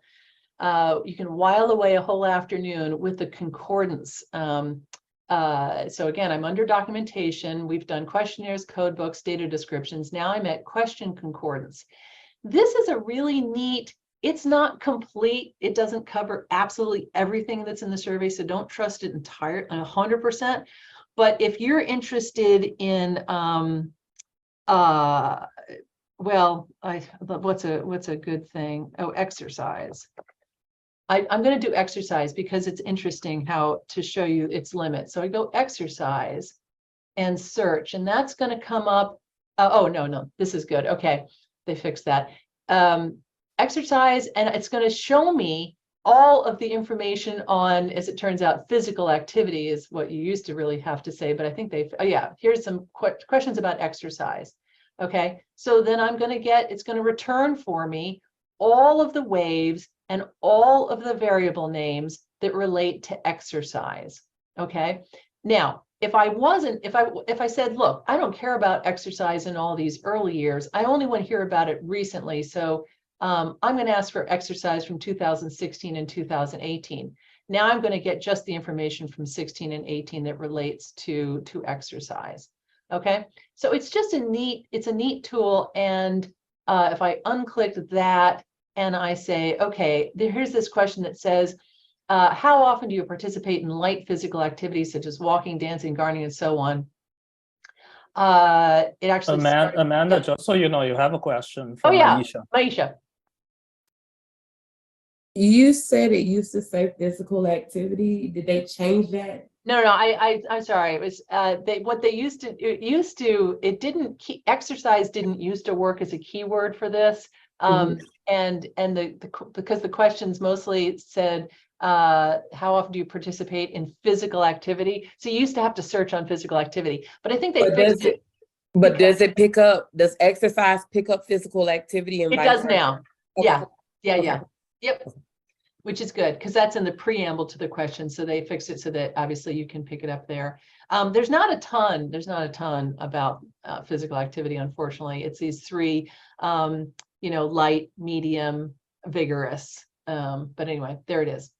Okay, so that's the question concordance. Have fun just plugging in any topic area, and you're just gonna get some information about whether or not that topic area is in the HRS. Okay, now I want to really quickly show you. And again, when you say it's not perfect, I think that's what you were trying to allude to with that example. If I use a word that is a synonym for something, but it's not verbatim in the question, it may not pick it up. That's exactly. Yeah. That's exactly right. So I wouldn't stop there. I would keep, if you think Try some others. Yeah. they can't not have things about something or other. Yeah, keep trying other topics. It's also less reliable in the very early waves. So if you don't see it showing up for 1992, it doesn't mean that it's not in 1992. It's just not. And it's always like one wave behind. So it doesn't have 2020 yet. The guy that's doing it is working on that and he'll get it up. But it's just a fun place to start, just at least to get topic areas. Okay, under survey design. So I'm still here under documentation. Now I'm going to just show you this survey design link. This data collection path table is really just kind of a neat at a glance. It's an at a glance. It really basically portrays the entire study at a glance.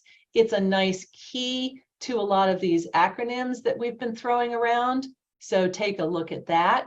But it starts in 2020, right?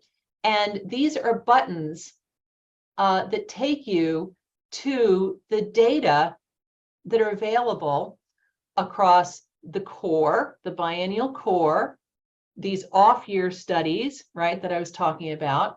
Adams was its own off-year study that gets its own place. Genetic information, other kind of biomarker, and here's SSA. When did we get a linkage there? Imputation information. Don't worry so much about that. But each of these takes you to, if you click on it, it takes you to an information page that gives you at a glance what that thing is. And when you're logged in, let me wait and talk about logging in and getting the data. But when you're not logged in, you're not registered, at these information pages, you can see the data description, you can see the code book for any one of those products. So it's just a nice at a glance way to see everything that's really a part of the HRS. Now it doesn't look so bad, does it? Like when it can all fit on one page. It's still complicated. Okay, back one more. If you lose the one that was in Dropbox, it's here on the web. Also the acronyms are spelled out in the one that's here on the web. So if you want to print one out, you can print out the one from the web. And what else did I want to say there? Oh, this is that incentives and token amount page. So people get $100 for the baseline core. They get $80 for a follow-up. They get $20 for doing the psychosocial self-administered questionnaire, $25 for mail surveys, and $50 for when they get their blood drawn. Not too much else I wanted to say here. These are very old, these two data analysis guides, and I'm using them as a basis for this new getting started guide. But until it comes, if you are going to spend the entire weekend because you can't wait to get started and you want to start using and analyzing the data, these two are still a very good basic sort of cookbook for getting started using data analysis. So they're here for now. They will be represented very well in this new getting started guide. Okay, I think that's it for that I wanted to say under documentation. Lots of other things. That's where the video tutorials are and so on, but I won't get into that for now. Okay, data products. So here's everything that's available data. For some things that we want to really highlight more, we give a dedicated page. So for example, this cognition data page, it just sort of says, we want to have one place where one-stop shopping where you can find out like everything that's going on with cognition data in the HRS. So it's not that there's something different here, it's just that we've aggregated it all. We did the same thing for genetics. We have a life history product page. Okay, so that's what's happening with that. Okay, so for any given, so you go to your public survey data, for any, that information button, you also get here, or information link. Okay, and so when you're on that information page, and it's here for every data product has that same information page. Okay, so it looks the same for all of them, but it's for each one of these different data products. But you're going to see relevant links. You're going to always see that data description and code book that goes with that data file. And when you log in, then down here, you're going to see something that looks like this. That's going to be the actual data files. That's how easy it is now. Isn't that better, Nicole? People who knew how bad it was before. So, okay. I don't think I had anything else to say there. I was just going to, when I talk about restricted data, I'll get into that. But let me just really click for a really quick second under data products. So that's public survey data, but the restricted data, again, is where you're going to find, if I go restricted data, available products, that's where you're going to find all of the actual data products that are available in the enclave. The only thing that's not available in the enclave is this CMS data that requires a whole separate process. Okay, but these are all the things you can get from Social Security. So have fun at your leisure looking through all of that. And then just very lastly, a really nice way to get started kind of learning about the data is to just see other people's papers. Don't get too bogged down. But we have an online, we try to track every single paper published using HRS data.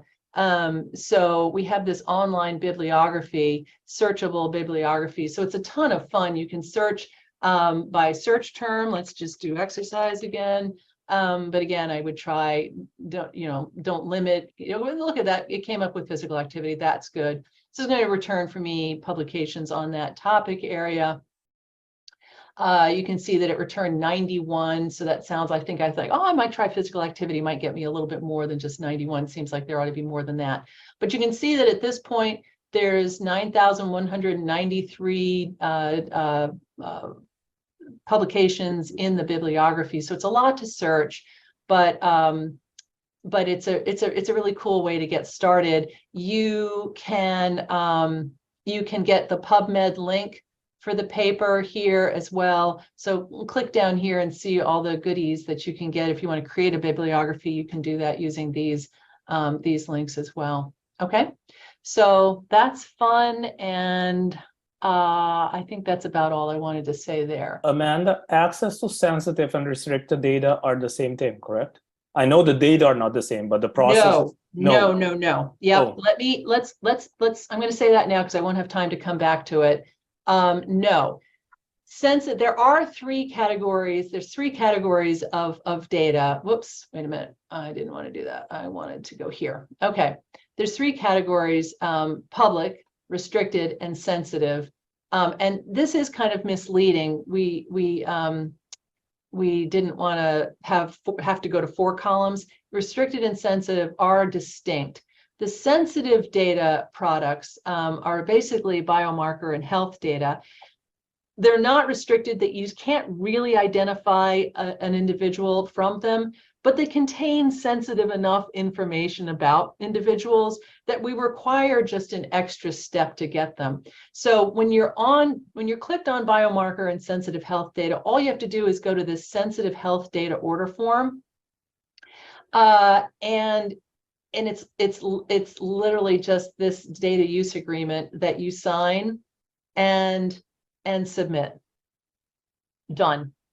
And when you're logged in again, you'll log in and you'll see those sensitive data products after they have received and approved this form. It's super simple. Gotcha.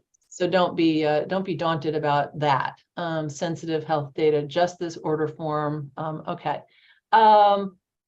Now, okay. So to end this piece here, if you haven't already, just creating a new account. I wrote registering and downloading the data, but it actually says on the website, it says create a new account. It used to say register for the data, but create a new account seems like a nicer way to put it. So literally you're just going to put in your email, some basic information, your institution, that you agree to the conditions of use, which are specified here. Basically, you're not going to, a few things that you're not going to do. You can't third party redistribute the data. You're supposed to acknowledge the data. So take a look at that. Once you've looked at those, you click on that, you go create a new account, and that's going to generate an email that's going to come to you with a login. Okay. And so then when you come back, after you get that, it's a system generated email that will come to you and give you a login. And then you can change it to be a password that you can live with. You're going to come back to log in, email, password, login. Now, once you're logged in, and actually, let me go ahead and just show, where's my password?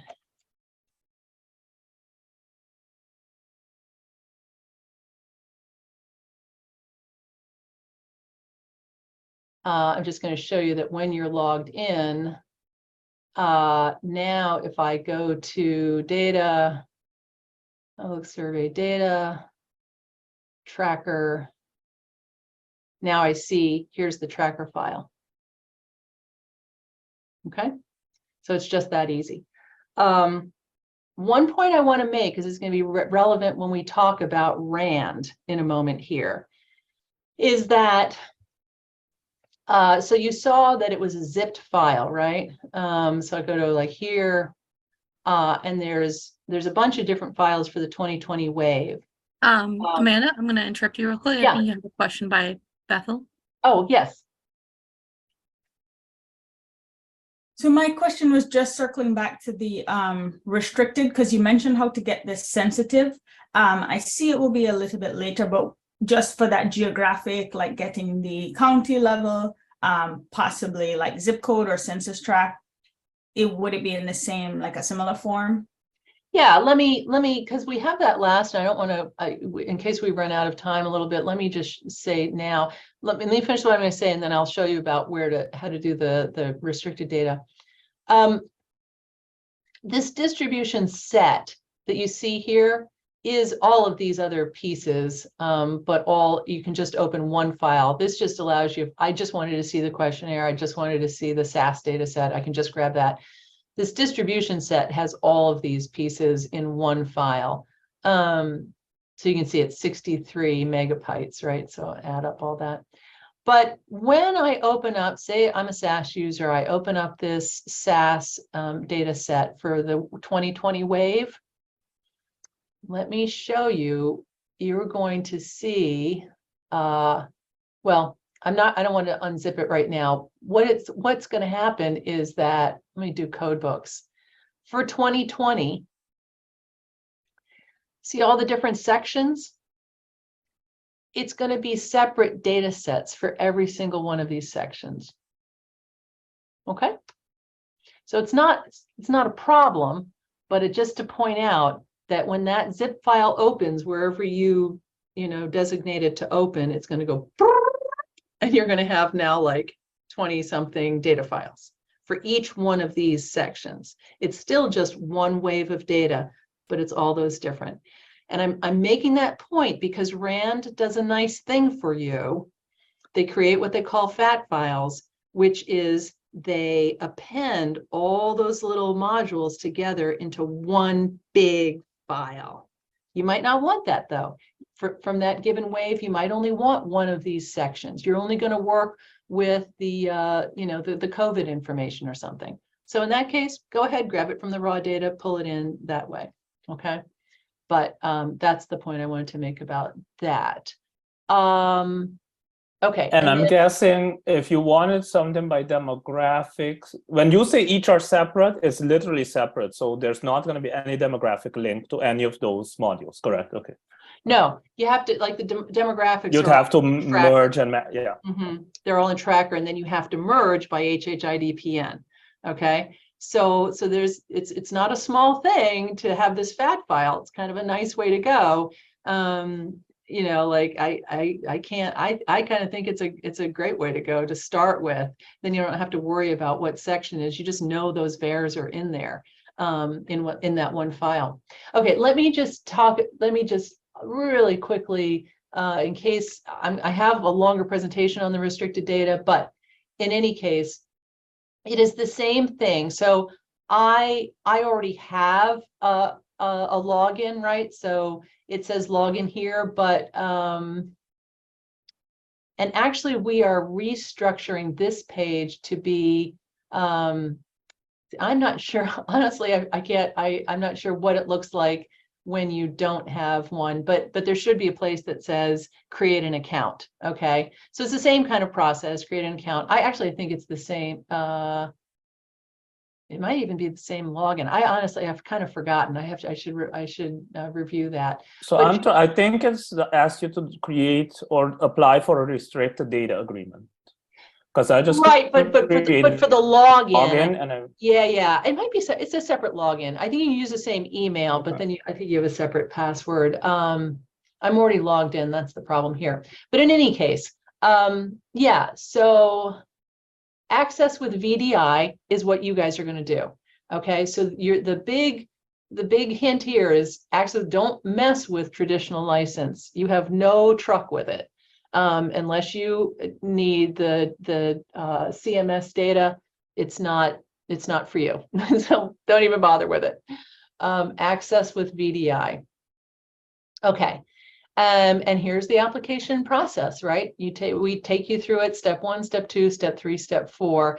I am really interested to find out, Isaac, where you have gotten hung up. So you start by just filling out all of this information here. You do have to have an IRB from your institution saying, Yes, you know, you're approved to do this research.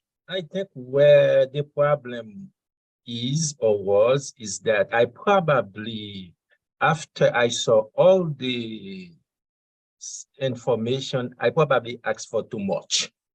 Oh, yeah. Did you just click on like everything? Yes. I thought they were cool.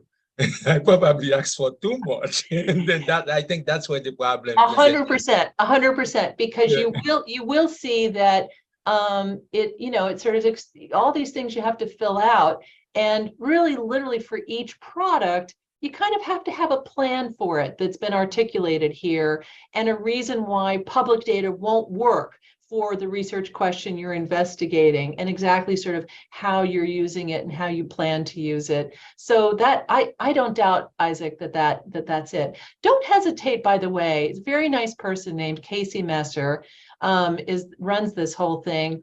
It's HRS RDA questions. Yeah, we even emailed each other yesterday. Good.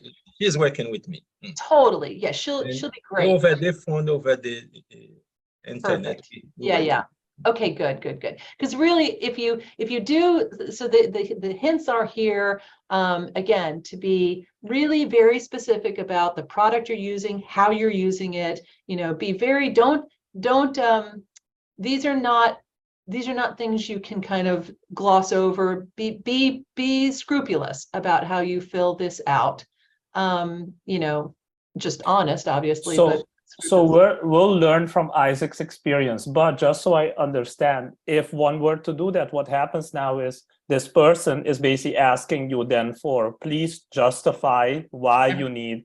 So basically the two of them have been doing this back and forth on he needs to provide more information and so on and so on. Yeah, that's right. Gotcha. Yep. So you need your IRB, you get a letter of approval from your IRB that gets uploaded here. Just information about the people that if it's just you, fine. But if there's other people, you're going to list all of those people there. They're with their CVs, with their role in the project. And then again, choosing carefully among the products exactly what you need here. As of course you can, choose more than one, but I will say that you cannot choose geographic and Social Security information without special permission. Okay, because even though it's in the enclave, that elevates it to, a higher level of disclosure risk. Okay, so just be aware of that. Okay. What do you mean by special permission? I think you'll be prompted when you make that request. There'll be a little window that comes up that says you can't do this without, and somehow I forget how it goes, but you'll be generated. Basically, David Weir has to approve it, the director of the study. Gotcha. Okay. Yeah. And it's more just that we want it on our radar, right? Which ones? I'm sorry. Which ones was it? It was the geographic and Social Security. SSA. Mm-hmm. Okay. Okay. And here's your geographic information. Let me just show you. I'm going to show you the secret to filling out the. Where is the? Okay, this MICTA, you have to have that notarized. It's kind of a pain, but it has to be notarized. This is just, you're just signing it saying you agree to the confidentiality requirements.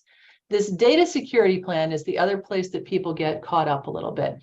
And again, all I can say is that be scrupulous, be very scrupulous filling this form out. Two things.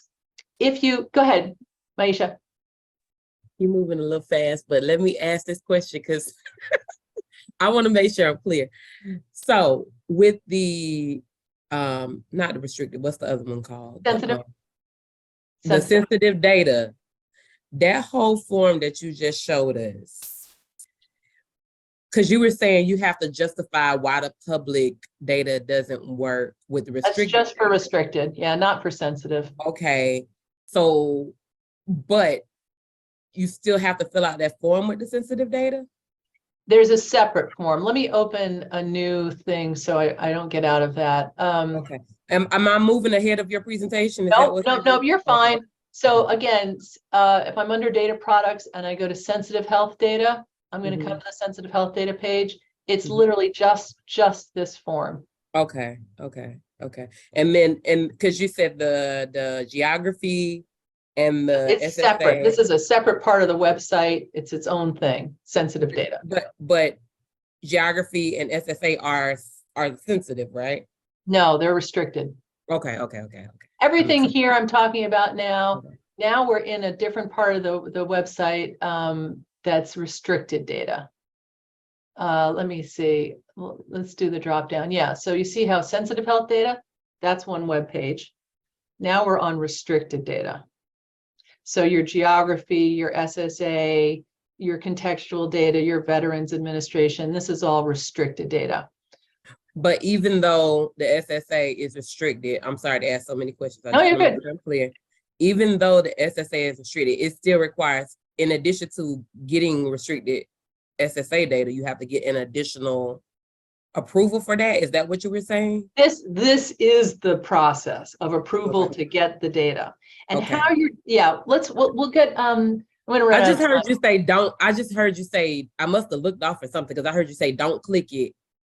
Oh, the one I don't want you to click with is this traditional license. You see where I am here? Okay. There's two ways, and this will be in the presentation. And if we run out of time, just look at the presentation. You'll be able to understand it yourself. There's two big ways to get to access the restricted data. One is through this VDI, stands for Virtual Desktop Infrastructure. That's the thing where you're connecting through a remote desktop connection to a server here. So you're in a virtual enclave. The other one is the traditional license. At this point, you need traditional license to get the CMS data. You should do that if you have a really good reason, research question you want to answer that you need the CMS data for. But it's still a very long process and very complicated. But for everything else that's in the enclave, in the enclave, all of these products that are in the enclave, so everything except the CMS data, you can get using this VDI application.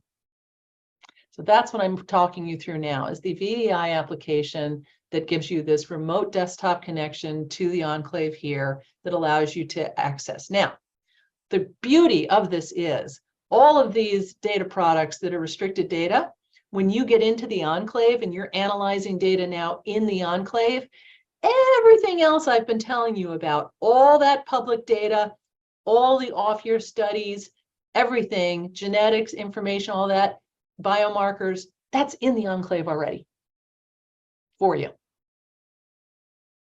Okay, so that's a beautiful thing. And you ought to be thinking about that, honestly, because if you do think you're going to spend a lot of your life using with HRS, using Social Security data, in some ways, this should be your starting place, because you won't have to worry about downloading any data.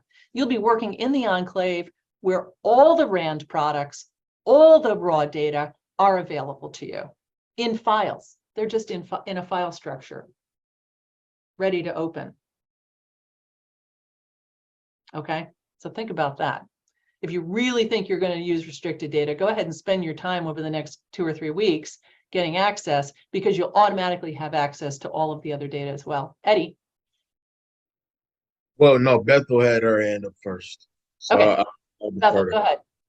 I just wanted to repeat, thanks, Eddie. I just wanted to repeat something that you had mentioned, Amanda, for Maisha, because you had said if you're trying to use SSA and the geographic one, in addition to the restricted, there was an additional piece. So that might have been what she missed, because you were saying something additional. So you had said that if you're trying to get SSA as well as the geographic, there's one extra step. There's one extra step, right? Yeah, what you call the special permission from the director, basically. Yeah. And I think what you'll have to do, I forget, I went through this myself, but a long, long time ago. In the end, yeah. In the end, I was like, but I'm not using Social Security anymore. It's not that big a deal, but you have to write like a little note saying, here's why I need this to do. And I promise to be, you know, like extra careful. Go ahead, Eddie. Two questions. First, how long, what's the duration of the access once you submit this paperwork? And so, yeah, go ahead.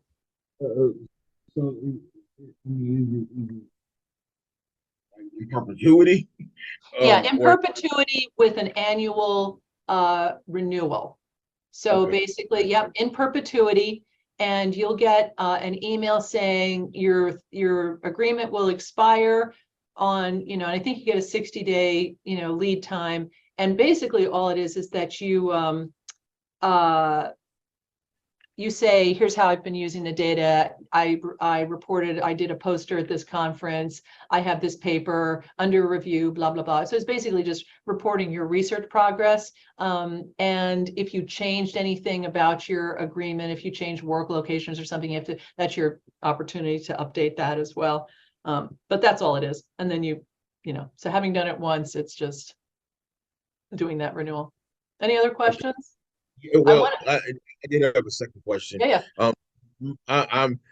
Thank you. I got to shout out Bethel because she gave me the heads up on this at the last minute. I'm concerned about I saw the assets, the assets and income section.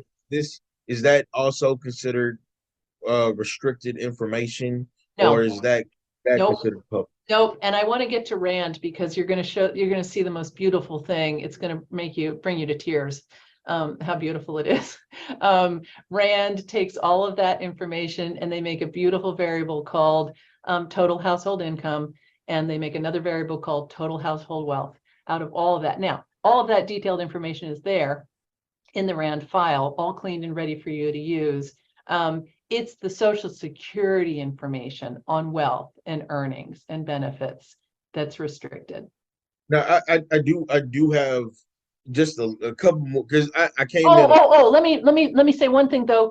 You are right in the sense that it could be. So it is. I think it's top coded. I believe that the wealth information are top coded. So like if there's somebody that's saying that they have earnings of $20 million, a year, you don't get that information in the public data. So Follow up? it is, so that data is tied to the Social Security information? Yes, correct. Wow. Yeah. Mm-hmm. Okay. So Amanda, we have a question from Linda in chat because I know her mic isn't working. Okay. And the question is, how hard is it to get the geography and social security data? And I think what you said was a few weeks with the disclaimer that special permission is needed. That's how I answered it. Is that the right way? Yeah, I think that's right. And I think, Isaac's experience also tells us that you really can't go wrong. Casey is the nicest person in the world. And when you're getting your application together, you can't go wrong with emailing her and saying, I have everything together. Does this look good to you? You think I got it all? Have I got it all right? Am I together now? Help me out. And before you even submit it, because once you submit it, it goes off into this review process and it can't get out of that review process. It has to just go through its steps. I would, if you have any doubt at all about your paperwork or whatever, go ahead and email Casey and sort of say, I just want to sort of be sure I've got my ducks in a row. Do you feel like I'm missing anything? By and large, though, it is fairly straightforward, and you should go ahead and just submit it through the portal. And but I wanted to show you the only other thing. So you have this notarized confidentiality. You've got your IRB. You've got your CV loaded up. You've got your the data security plan is the one thing I wanted to walk you through. Okay, so this is the only other place people get tripped up a little bit. If you're only using your home computer, you click on home, you put your home address, and then this part down here that's an IT representative, you don't have to fill that out. This IT business is if you are planning to use a work computer. If you're using your computer at work, then you need to have somebody from your computing section, an IT person, come to your office, look at your workstation, and sign off that everything you have said about your workstation is true and accurate. Okay? It's not that. So it's not about whether your institution owns the computer. It's about literally where you sit and work. Correct. Okay. Literally where you sit and work. This could be your work computer that you're using at home, no IT. Work computer you're using at work, IT. Personal computer using at home, no IT. Personal computer but using in a work location, IT. Okay, so you're right. It literally has to do with where you are. Okay. So make and model of whatever computer it is, whether it's desktop, laptop, your operating system, don't skip. You need to say what the version is of the operating system. You're the only one accessing it. You have a login information. Everybody has login information. Yes, you do have information. You have login credentials. Yes, you have a password. Yes. The monitor station, the answer here is you can be someplace where nobody can peek over your shoulder. If you're in an office, if you can be in an office where the door is shut, say that. If you're in an office that has a window, say that the screen is turned away from the window, right? So think through like any way that basically the answer here is that you're saying that nobody can peek in on you as you're working at this computer. You're going to click on HRS. You're going to provide your smartphone because they'll be in touch with you to set up a Duo mobile pass login. You're the investigator. You can make up a username for yourself, your title, your institution. Leave this blank. You don't know it yet. It hasn't been assigned yet. And then you date and sign this and put your email. Okay, but the main thing is you really, and then on the virus protection, they really mean that it needs to be one of these. It can't just be like what comes with your computer. I wouldn't even bother with other. I would make sure you get one of these. All of these, the ones that are listed here are guaranteed to be approved. Okay. Dr. Senega, this point of clarity, where can we, this form is found under the data? Let me go back. So data products, restricted data, access with VDI. Okay. And now I'm in the application process, and I'm going to see all the forms and things that I need.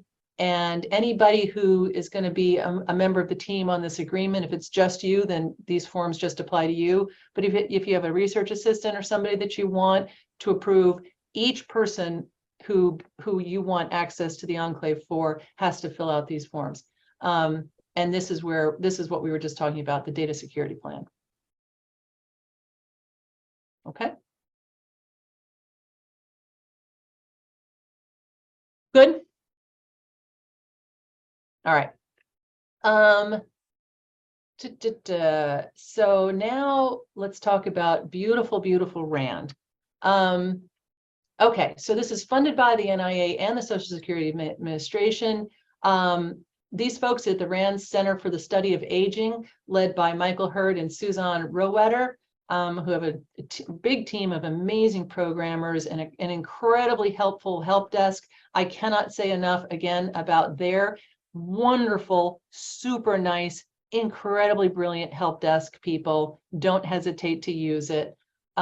They take our raw data and process it to make it much more user-friendly for you.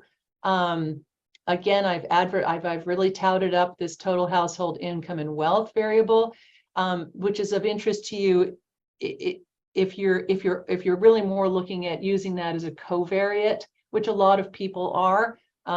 You all may be more interested in the components of that, but those are in these data too.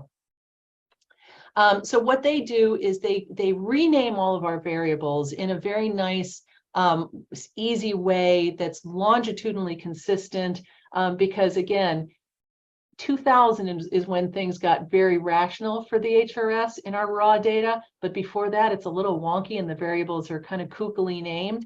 So they've renamed all of the variables so they're longitudinally consistent over time. They have very extensive documentation we're going to get into and take a peek at. Okay. So for how great it is, you might say, well, why would I ever use anything else? Why don't I just always use the RAND data? Well, because it doesn't contain all of the HRS data.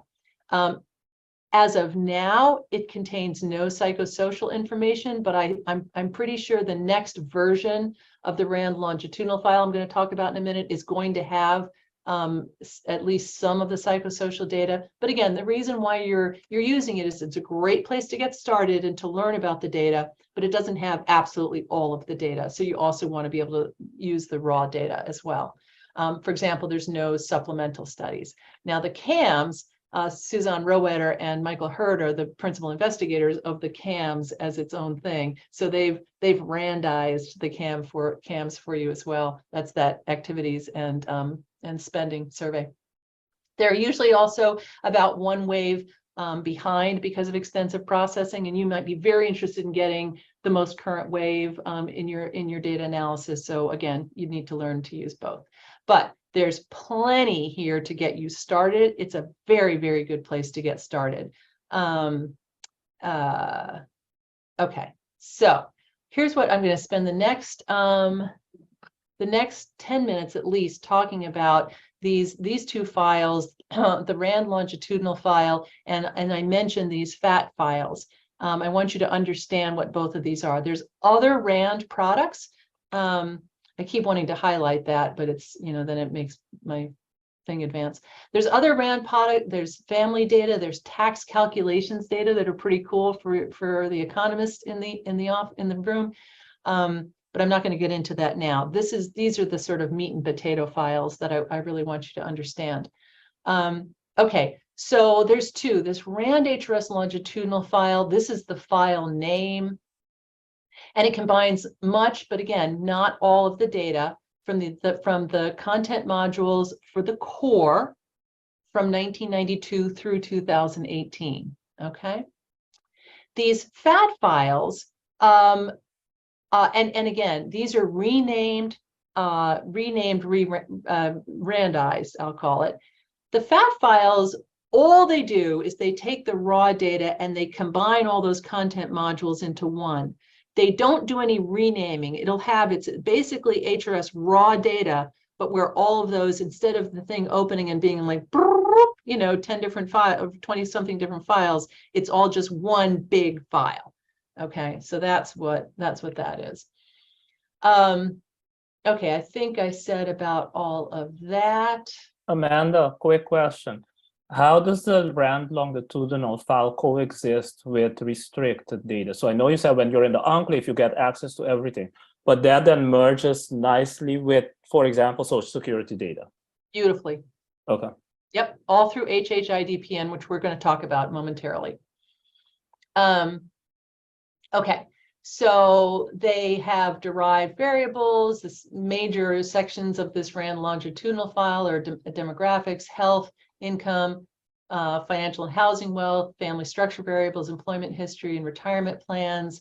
This HHIDPN is a unique identifier that is what you're going to use to merge the data. Let me skip over this. In wave is an interesting variable that just tells you that a participant did participate in that wave of data collection. Because I should say too, I didn't mention this, but we allow people to come back. If people miss a wave of data, we don't consider them out. If they want to come back and do the survey in the next wave, they do. So when you open the data file, sometimes you'll see a bunch of like missing data, and you'll see that it's like missing for the entire wave. It's because that person missed that wave, but we're okay. Okay, come back. So this tells you that they were in that wave. Okay, here's the structure of the RAND variables, okay? All these derived variables follow the same structure. The first letter is R, and it says R is the respondent themselves. S, if it's an S, it's because it's a spouse. It's the spouse responding on that variable. H, they assign to the information that is household level information, okay? The second is a number that indicates the wave. And so I'm going to show you a chart that's going to line this all up for you. It's the other thing, if you don't make it your wallpaper, you'll print it out and put it on the wall because you'll love it so much. And then the last letters are a stem that tells you what it is. And usually they're very sensible. So you can see that this is self-rated health, right? You can see that. So all the variables are named in this way. There are a few variables that are not wave specific, and so they don't have a wave number. And instead they have an A. So for example, birth year doesn't change, right? So it's R respondents. A just indicates that it's a variable that doesn't change, and it's B, year, is birth year. Okay, respondents' birth year. Respondents doesn't change, education. Okay, I'll show you where those are. Their documentation is tremendous. We're going to open that up and take a peek in on it. It's very daunting. It's 1,700 pages for the longitudinal file. But don't be daunted by that. It's because it follows the same structure that for every single variable that's in there, there's the name, the label, the variable type, some descriptive statistics, and then a bunch, and then frequency distribution. So it's essentially a code book as well, okay? Or it is a code book. It has every variable has a section called how constructed that tells you how they built that variable. If it's a constructed variable, and then it tells you what HRS variables it used. So for example, for that total household income, you'll see all of them. It's going to be a long list of variables from the HRS raw data that went into constructing that one variable called total household income. So let's take a really quick look, just so you get a sense. Okay. So again, you see it's 1,777 pages. Okay, so super long, don't worry about that. But the thing is that you will want to, again, this is documentation for the RAND longitudinal file. you will want to use these data. You'll want to start here. And I think at a minimum, if you don't read all of this, you've got a nice table of contents that tells you, here's all of the areas: health, income and wealth, poverty. They have, some of the Social Security information is in here. Interesting, probably not, again, nothing that would be restricted data, but information about Social Security is in here. And then what's new, and probably it's not a bad idea, honestly, to at least read over, give a cursory read to the introduction and the overview. It tells you again what I just told you, which is the structure of the variables for the naming conventions. It tells you these are the codes they take the missing data and they tell you a lot of information about why that variable is missing. So these codes, the missing is either just a period for missing, but a period D, a period R, a period X, and that has a particular meaning. And this is the reference table for what those missing values mean in the RAND data. We don't have this in the raw data, okay? So that's a really cool piece of processing that they do here. Okay, so then just more information about these conceptual values, and let me get to where it starts. A lot about imputations. I don't want to get into that. But a lot of detail, don't be daunted by it. This tells you, okay, but page 42, it explains the structure, what I was just telling you about, sort of the structure of this code book, okay? Take a look at that and see, because it follows the same, why it's 1,700 pages is that there's hundreds and hundreds of variables here, but each variable has like three or four pages that follow this exact same structure again and again and again, okay? So once you get a handle on the structure, you won't worry about it anymore. Some technical notes, and now it begins, okay? And we get our detailed contents again, and so it begins. And now we've got HHIDPN. It starts with these identification variables that are numbers that are assigned to keep track of people that stand in for their name, right? We can't have their name, that's personally identified information. So we give them a number that helps us identify them as a member of the study and allows us to link all these different pieces of the data, okay? And it just goes on. And that's so, and the other thing to know about this code book, same thing, Control F. And I say, I'm looking for depression, okay? And so now it's just going to find for me every instance of depression. So it's going to be children of the depression, but look, there is also a depression index, and I'll be able to find it that way. So don't forget that it's a great big huge document, but it is searchable, okay? And again, that will be, that RAND longitudinal file will be in the enclave if you get the restricted data. We have a dedicated page for RAND products here. The one I was just talking about is this longitudinal file. It's your meat and potatoes. All those fat files are also here. So you can download them all there. And again, if you are planning to use the restricted data, they're there as well. Did I close out of my presentation?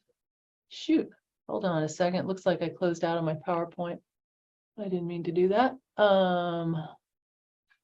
And slideshow from beginning. Okay, and back to share. Okay. So, okay.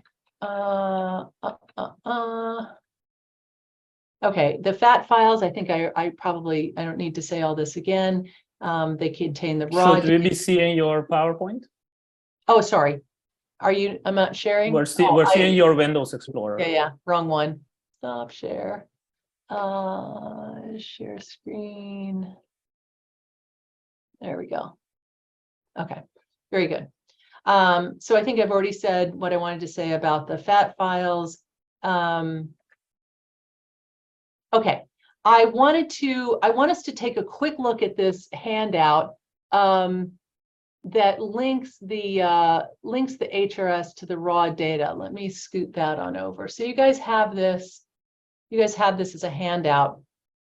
And basically it just shows you, this is the raw data from those core survey, for raw data that RAND creates these products from.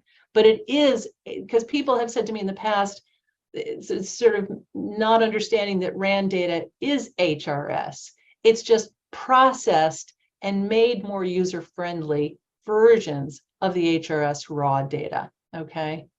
And so this RAND longitudinal file that I was just telling you about, right, it starts with that tracker file. So it has a lot of, it takes the identification variables, it takes all the demographics, it takes some of these flag variables that tell you what studies people are in, sub-studies, and that goes into the tracker file. It takes the core biennial data, some but not all of it, right? That goes into the longitudinal file. These core biennial data also go into making these FAT files that are not processed, merely appended of all of the modules, okay? They take this core information and they do some imputation data. That is, they take the missing data and they, I want to say, make up data to replace the missing data, but in a scientific way that makes it valid. Okay.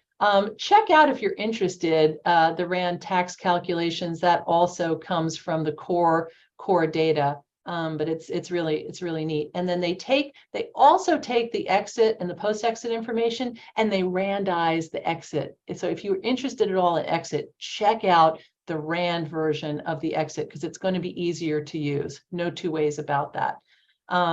There's a long list of off-year studies. They take one of them, which, as I told you, the consumption of activities, and they randize that. Okay, so that's just to make the point about the connection between those two. I think that's it here. Oh, I want to say one last thing. They have a really cool and helpful frequently asked questions. The link is here. I'm not going to click on it, but check it out. This RAND longitudinal file is huge, so I recommend, like, it takes 5 minutes. Once if you set it to run and you're going to run using that whole thing, you might as well go make coffee, get lunch, or something like that. It's going to take forever because it's so many hundreds and hundreds of variables. So create an extract for yourself. See what you want. Go ahead. Pull out the 50 or so variables that you want from it and create a subfile yourself of that RAND. So you only run it once. Pull it out. Of course, always keep HHIDPN. That's what's going to allow you. So again, if you check out their frequently asked questions, they have a very nice little description of how do I merge these HRS RAND data products with other HRS data. Well, you're always going to use HHID, it's a household ID, and the person number, okay? RAND does a weird kind of, I don't know exactly why they do it, but if you're using RAND, they make a var called RAHHIDPN where they merge it together, the household ID and the person number ID. But they also have just plain old HHID and PN separately.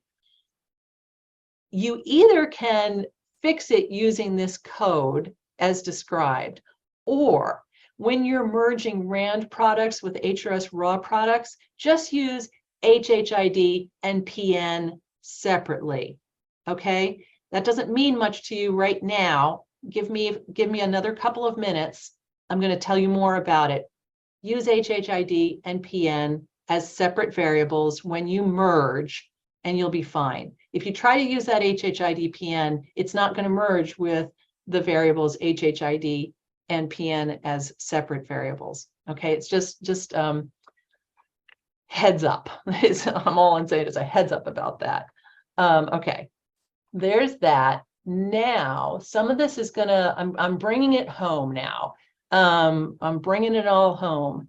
because we're going to end with, and I'm glad we talked about restricted data. I apologize, we're running out of time, but I hope this has been good. I hope this has been useful to you. So by the way, Amanda, the reason why one might want to merge RAND HRS with HRS raw is because RAND HRS doesn't have all the things. That's correct. That's what you were, okay. Yeah, right. For example, they don't have 2020 data right now. So you might be interested in information from the COVID module, which was in 2020. And now, but you'd never, to my thinking, I'd never not start with RAND because it's got so much cleaned and constructed variables that are just fantastic. Yeah. Yeah. So, but it doesn't have everything. Okay, so let me talk a little bit about, now I'm back to talking about the HRS raw data. So I'm going to talk basically here very quickly. We've got a little bit about, some of this is going to be repeating. I've been talking this through, and you're going to hear it one last time and sort of summarized here. All of this in one way or another, I've kind of already talked about. So again, HRS, the structure of the data is it's in these separate modules, right? And when you're looking at that code book, the thing I didn't say before that I'm going to say now is that in parentheses is each of these files is released at a given level. A respondent level or a household level are the primary things that you're concerned about, okay? And so, for example, housing, questions about housing are a household level variable, and that's a household level file. Okay, so, and that's what those parentheses help you recognize that. When you look at all those little separate data files for each one of these sections, right? Remember now, when you unzip the file, it's going to be all these little different data sections, and part of the variable name, or it's part of the file name, is going to have a hint to you to tell you what level it is. And here are the, I have this as a reference card in your handouts, but it's going to be _H for household level, _R for respondent level. And here is the structure of those. Again, when I open the data, and each one of those little data files, it's a section, or module of the question of that core survey. This is the file name is going to look like this. H means nothing more than just HRS. Okay. These two digits are the wave or the year. Okay. The interview section is here. C, you might remember, was health. That was section C is health. And then this _ letter is that level indicator. It tells you what level data file this is. Okay, and that's the key there. And we have a handout. I'm going to just show you really quickly for the data file names. And this is, I actually think this is a really useful handout. And I'm making this part of the Getting Started guide. This tells you, this is the file name of the data file, okay? And it's each section, but it'll and again, if you have a hang of the file naming convention I just described to you, you can look at this file name and figure it out. But if you can't, here it is. This tells you, this is kind of a nice thing to have as well. This tells you what is the content of each one of these separate files. Okay, so that's the key to the file names of the raw data. Oops. Okay, now let's talk for a moment about the variable names. So remember in the RAND data we talked about, it was like R for respondent, number for wave, a stem for what there was. Okay, in HRS, we have a letter indicates the wave. We have the second letter indicates the section or the module, of all those many different modules, topic areas. And then it's just a number that indicates so in this case, it was 001 indicates self-rated health. So this is section C with the health section. This indicates self-rated health. This is the other thing you're going to want to, it's in your handouts. It's E. This is what your handout looks at. We'll go ahead and, this is the one I gave you.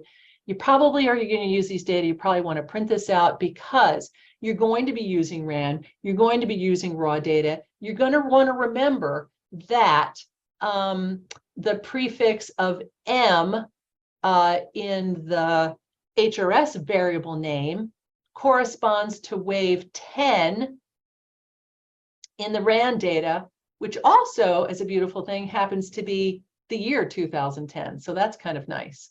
But whoops, what did I do? In any case, this is a nice little reference card.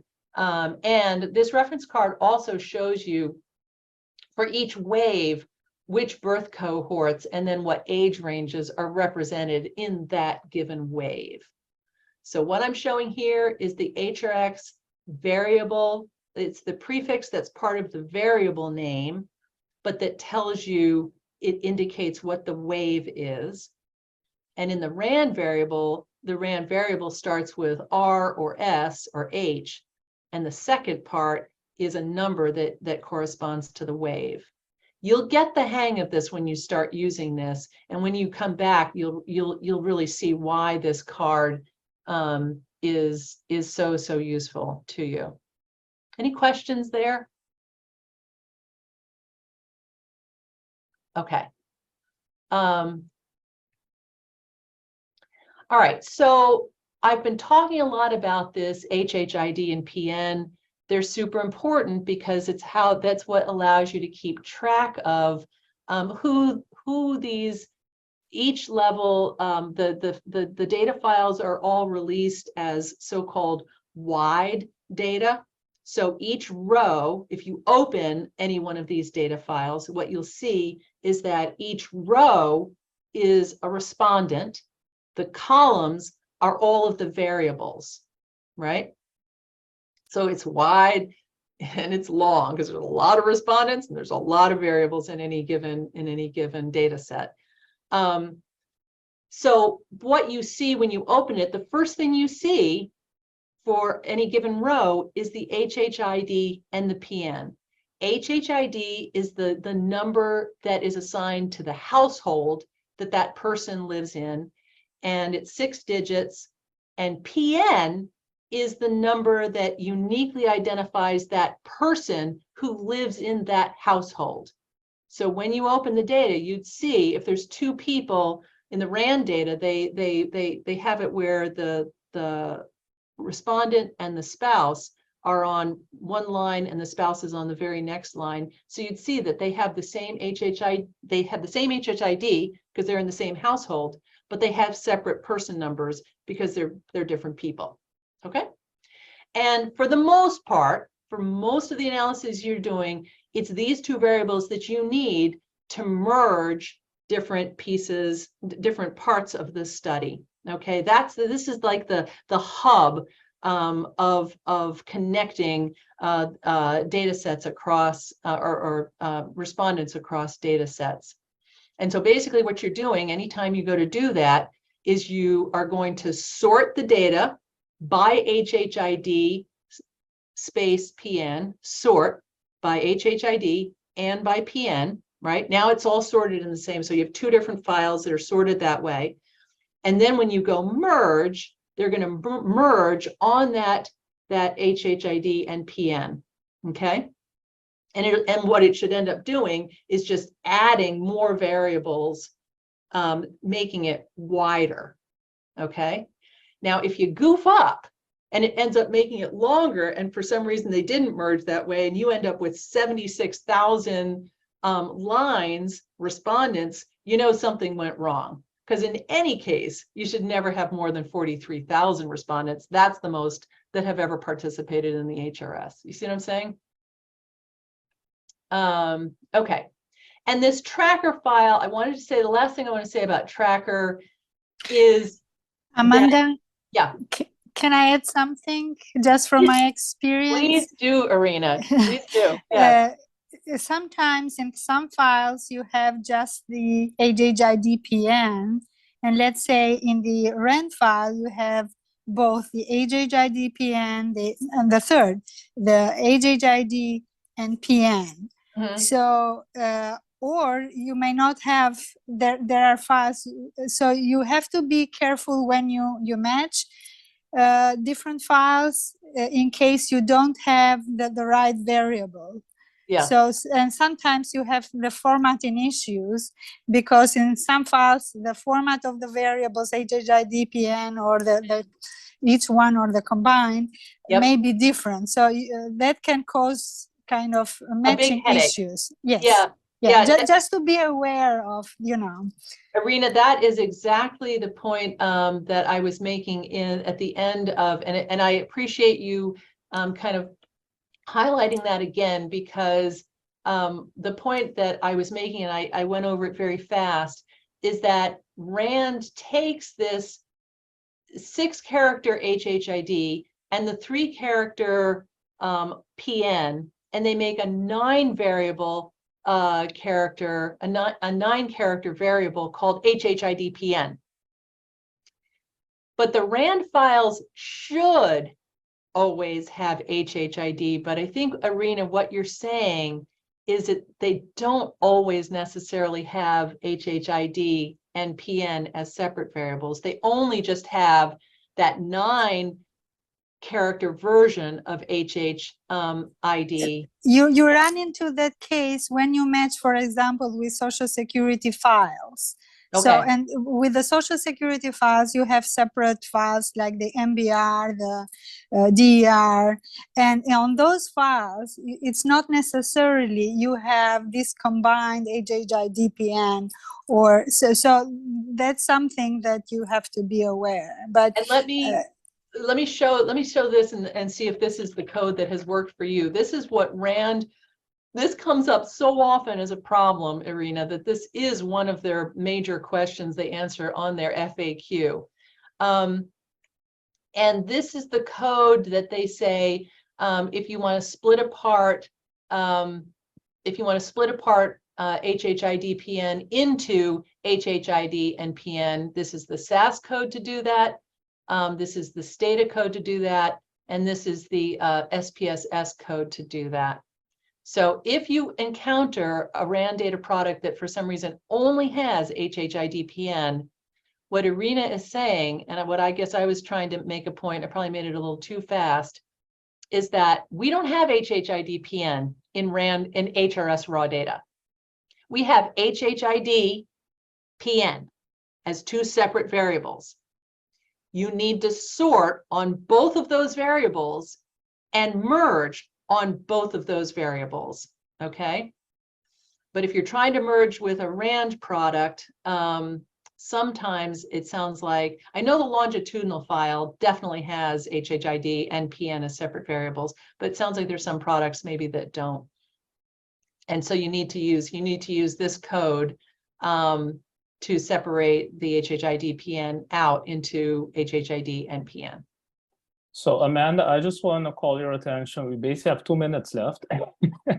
And some folks probably have hard stops at 1 p.m. Yeah. So I just wanted to make sure, you know, you wrap up, if you will, responsibly, however that looks like. Yeah, no, I think we're done. That we're done with. I didn't have any more to say. I was just gonna belabor Tracker a little bit more. Maybe what I'll do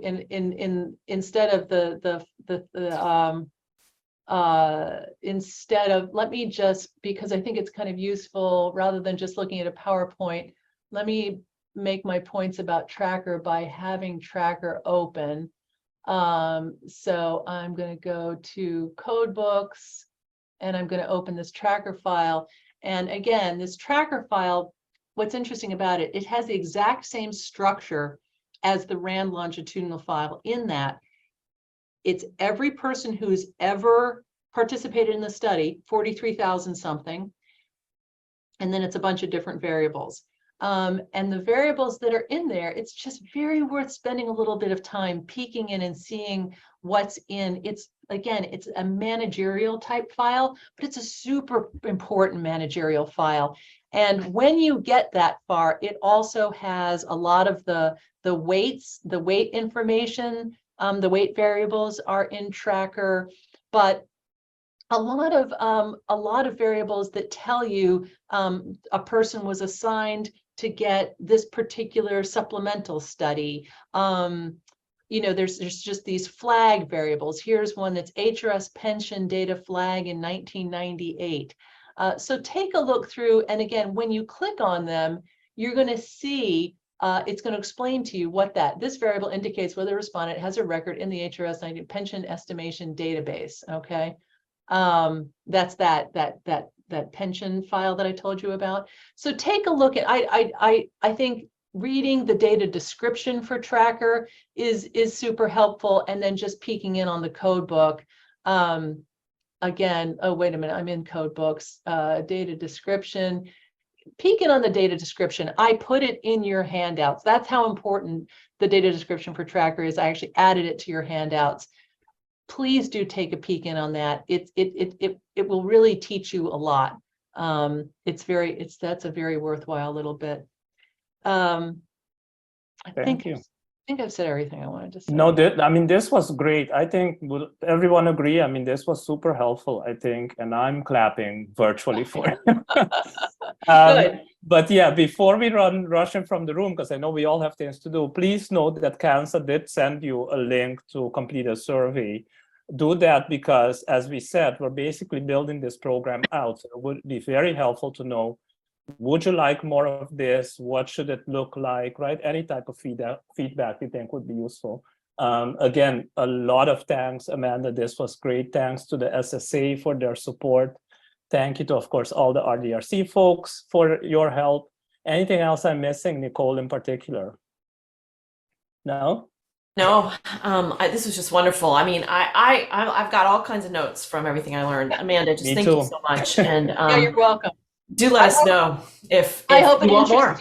I hope it interests you in the June workshop. And the nice thing about the June workshop now is we've made the decision to be permanently online, because what we found is it reduced barriers to participation, and it's opened it way up now. And so it's just your $550. And there's I think Social Security has some awards to pay that stipends to pay that. So you should look into your RDRC to see if there's those awards. You guys can let them know. But yeah, absolutely consider the June workshop. We will deeply dive for a whole week on everything that I talked about here, lightning speed. Sounds great. Yeah. All right, folks. Amanda, great job. And even for heavy users, it's very useful. Oh, good. Thank you. Good. By the way, for those of you who don't know, Irena Dushi is also at the SSA, because I know she joined a bit later after introduction. So Irena and I go way back. Yeah. Yeah. All right. Good. Well, all right, good luck, everyone. Thank you. Thank you, and enjoy your weekend. Yeah, you too. All right, take care. Bye-bye. Thank you. Nicole, you want to stay on for a minute?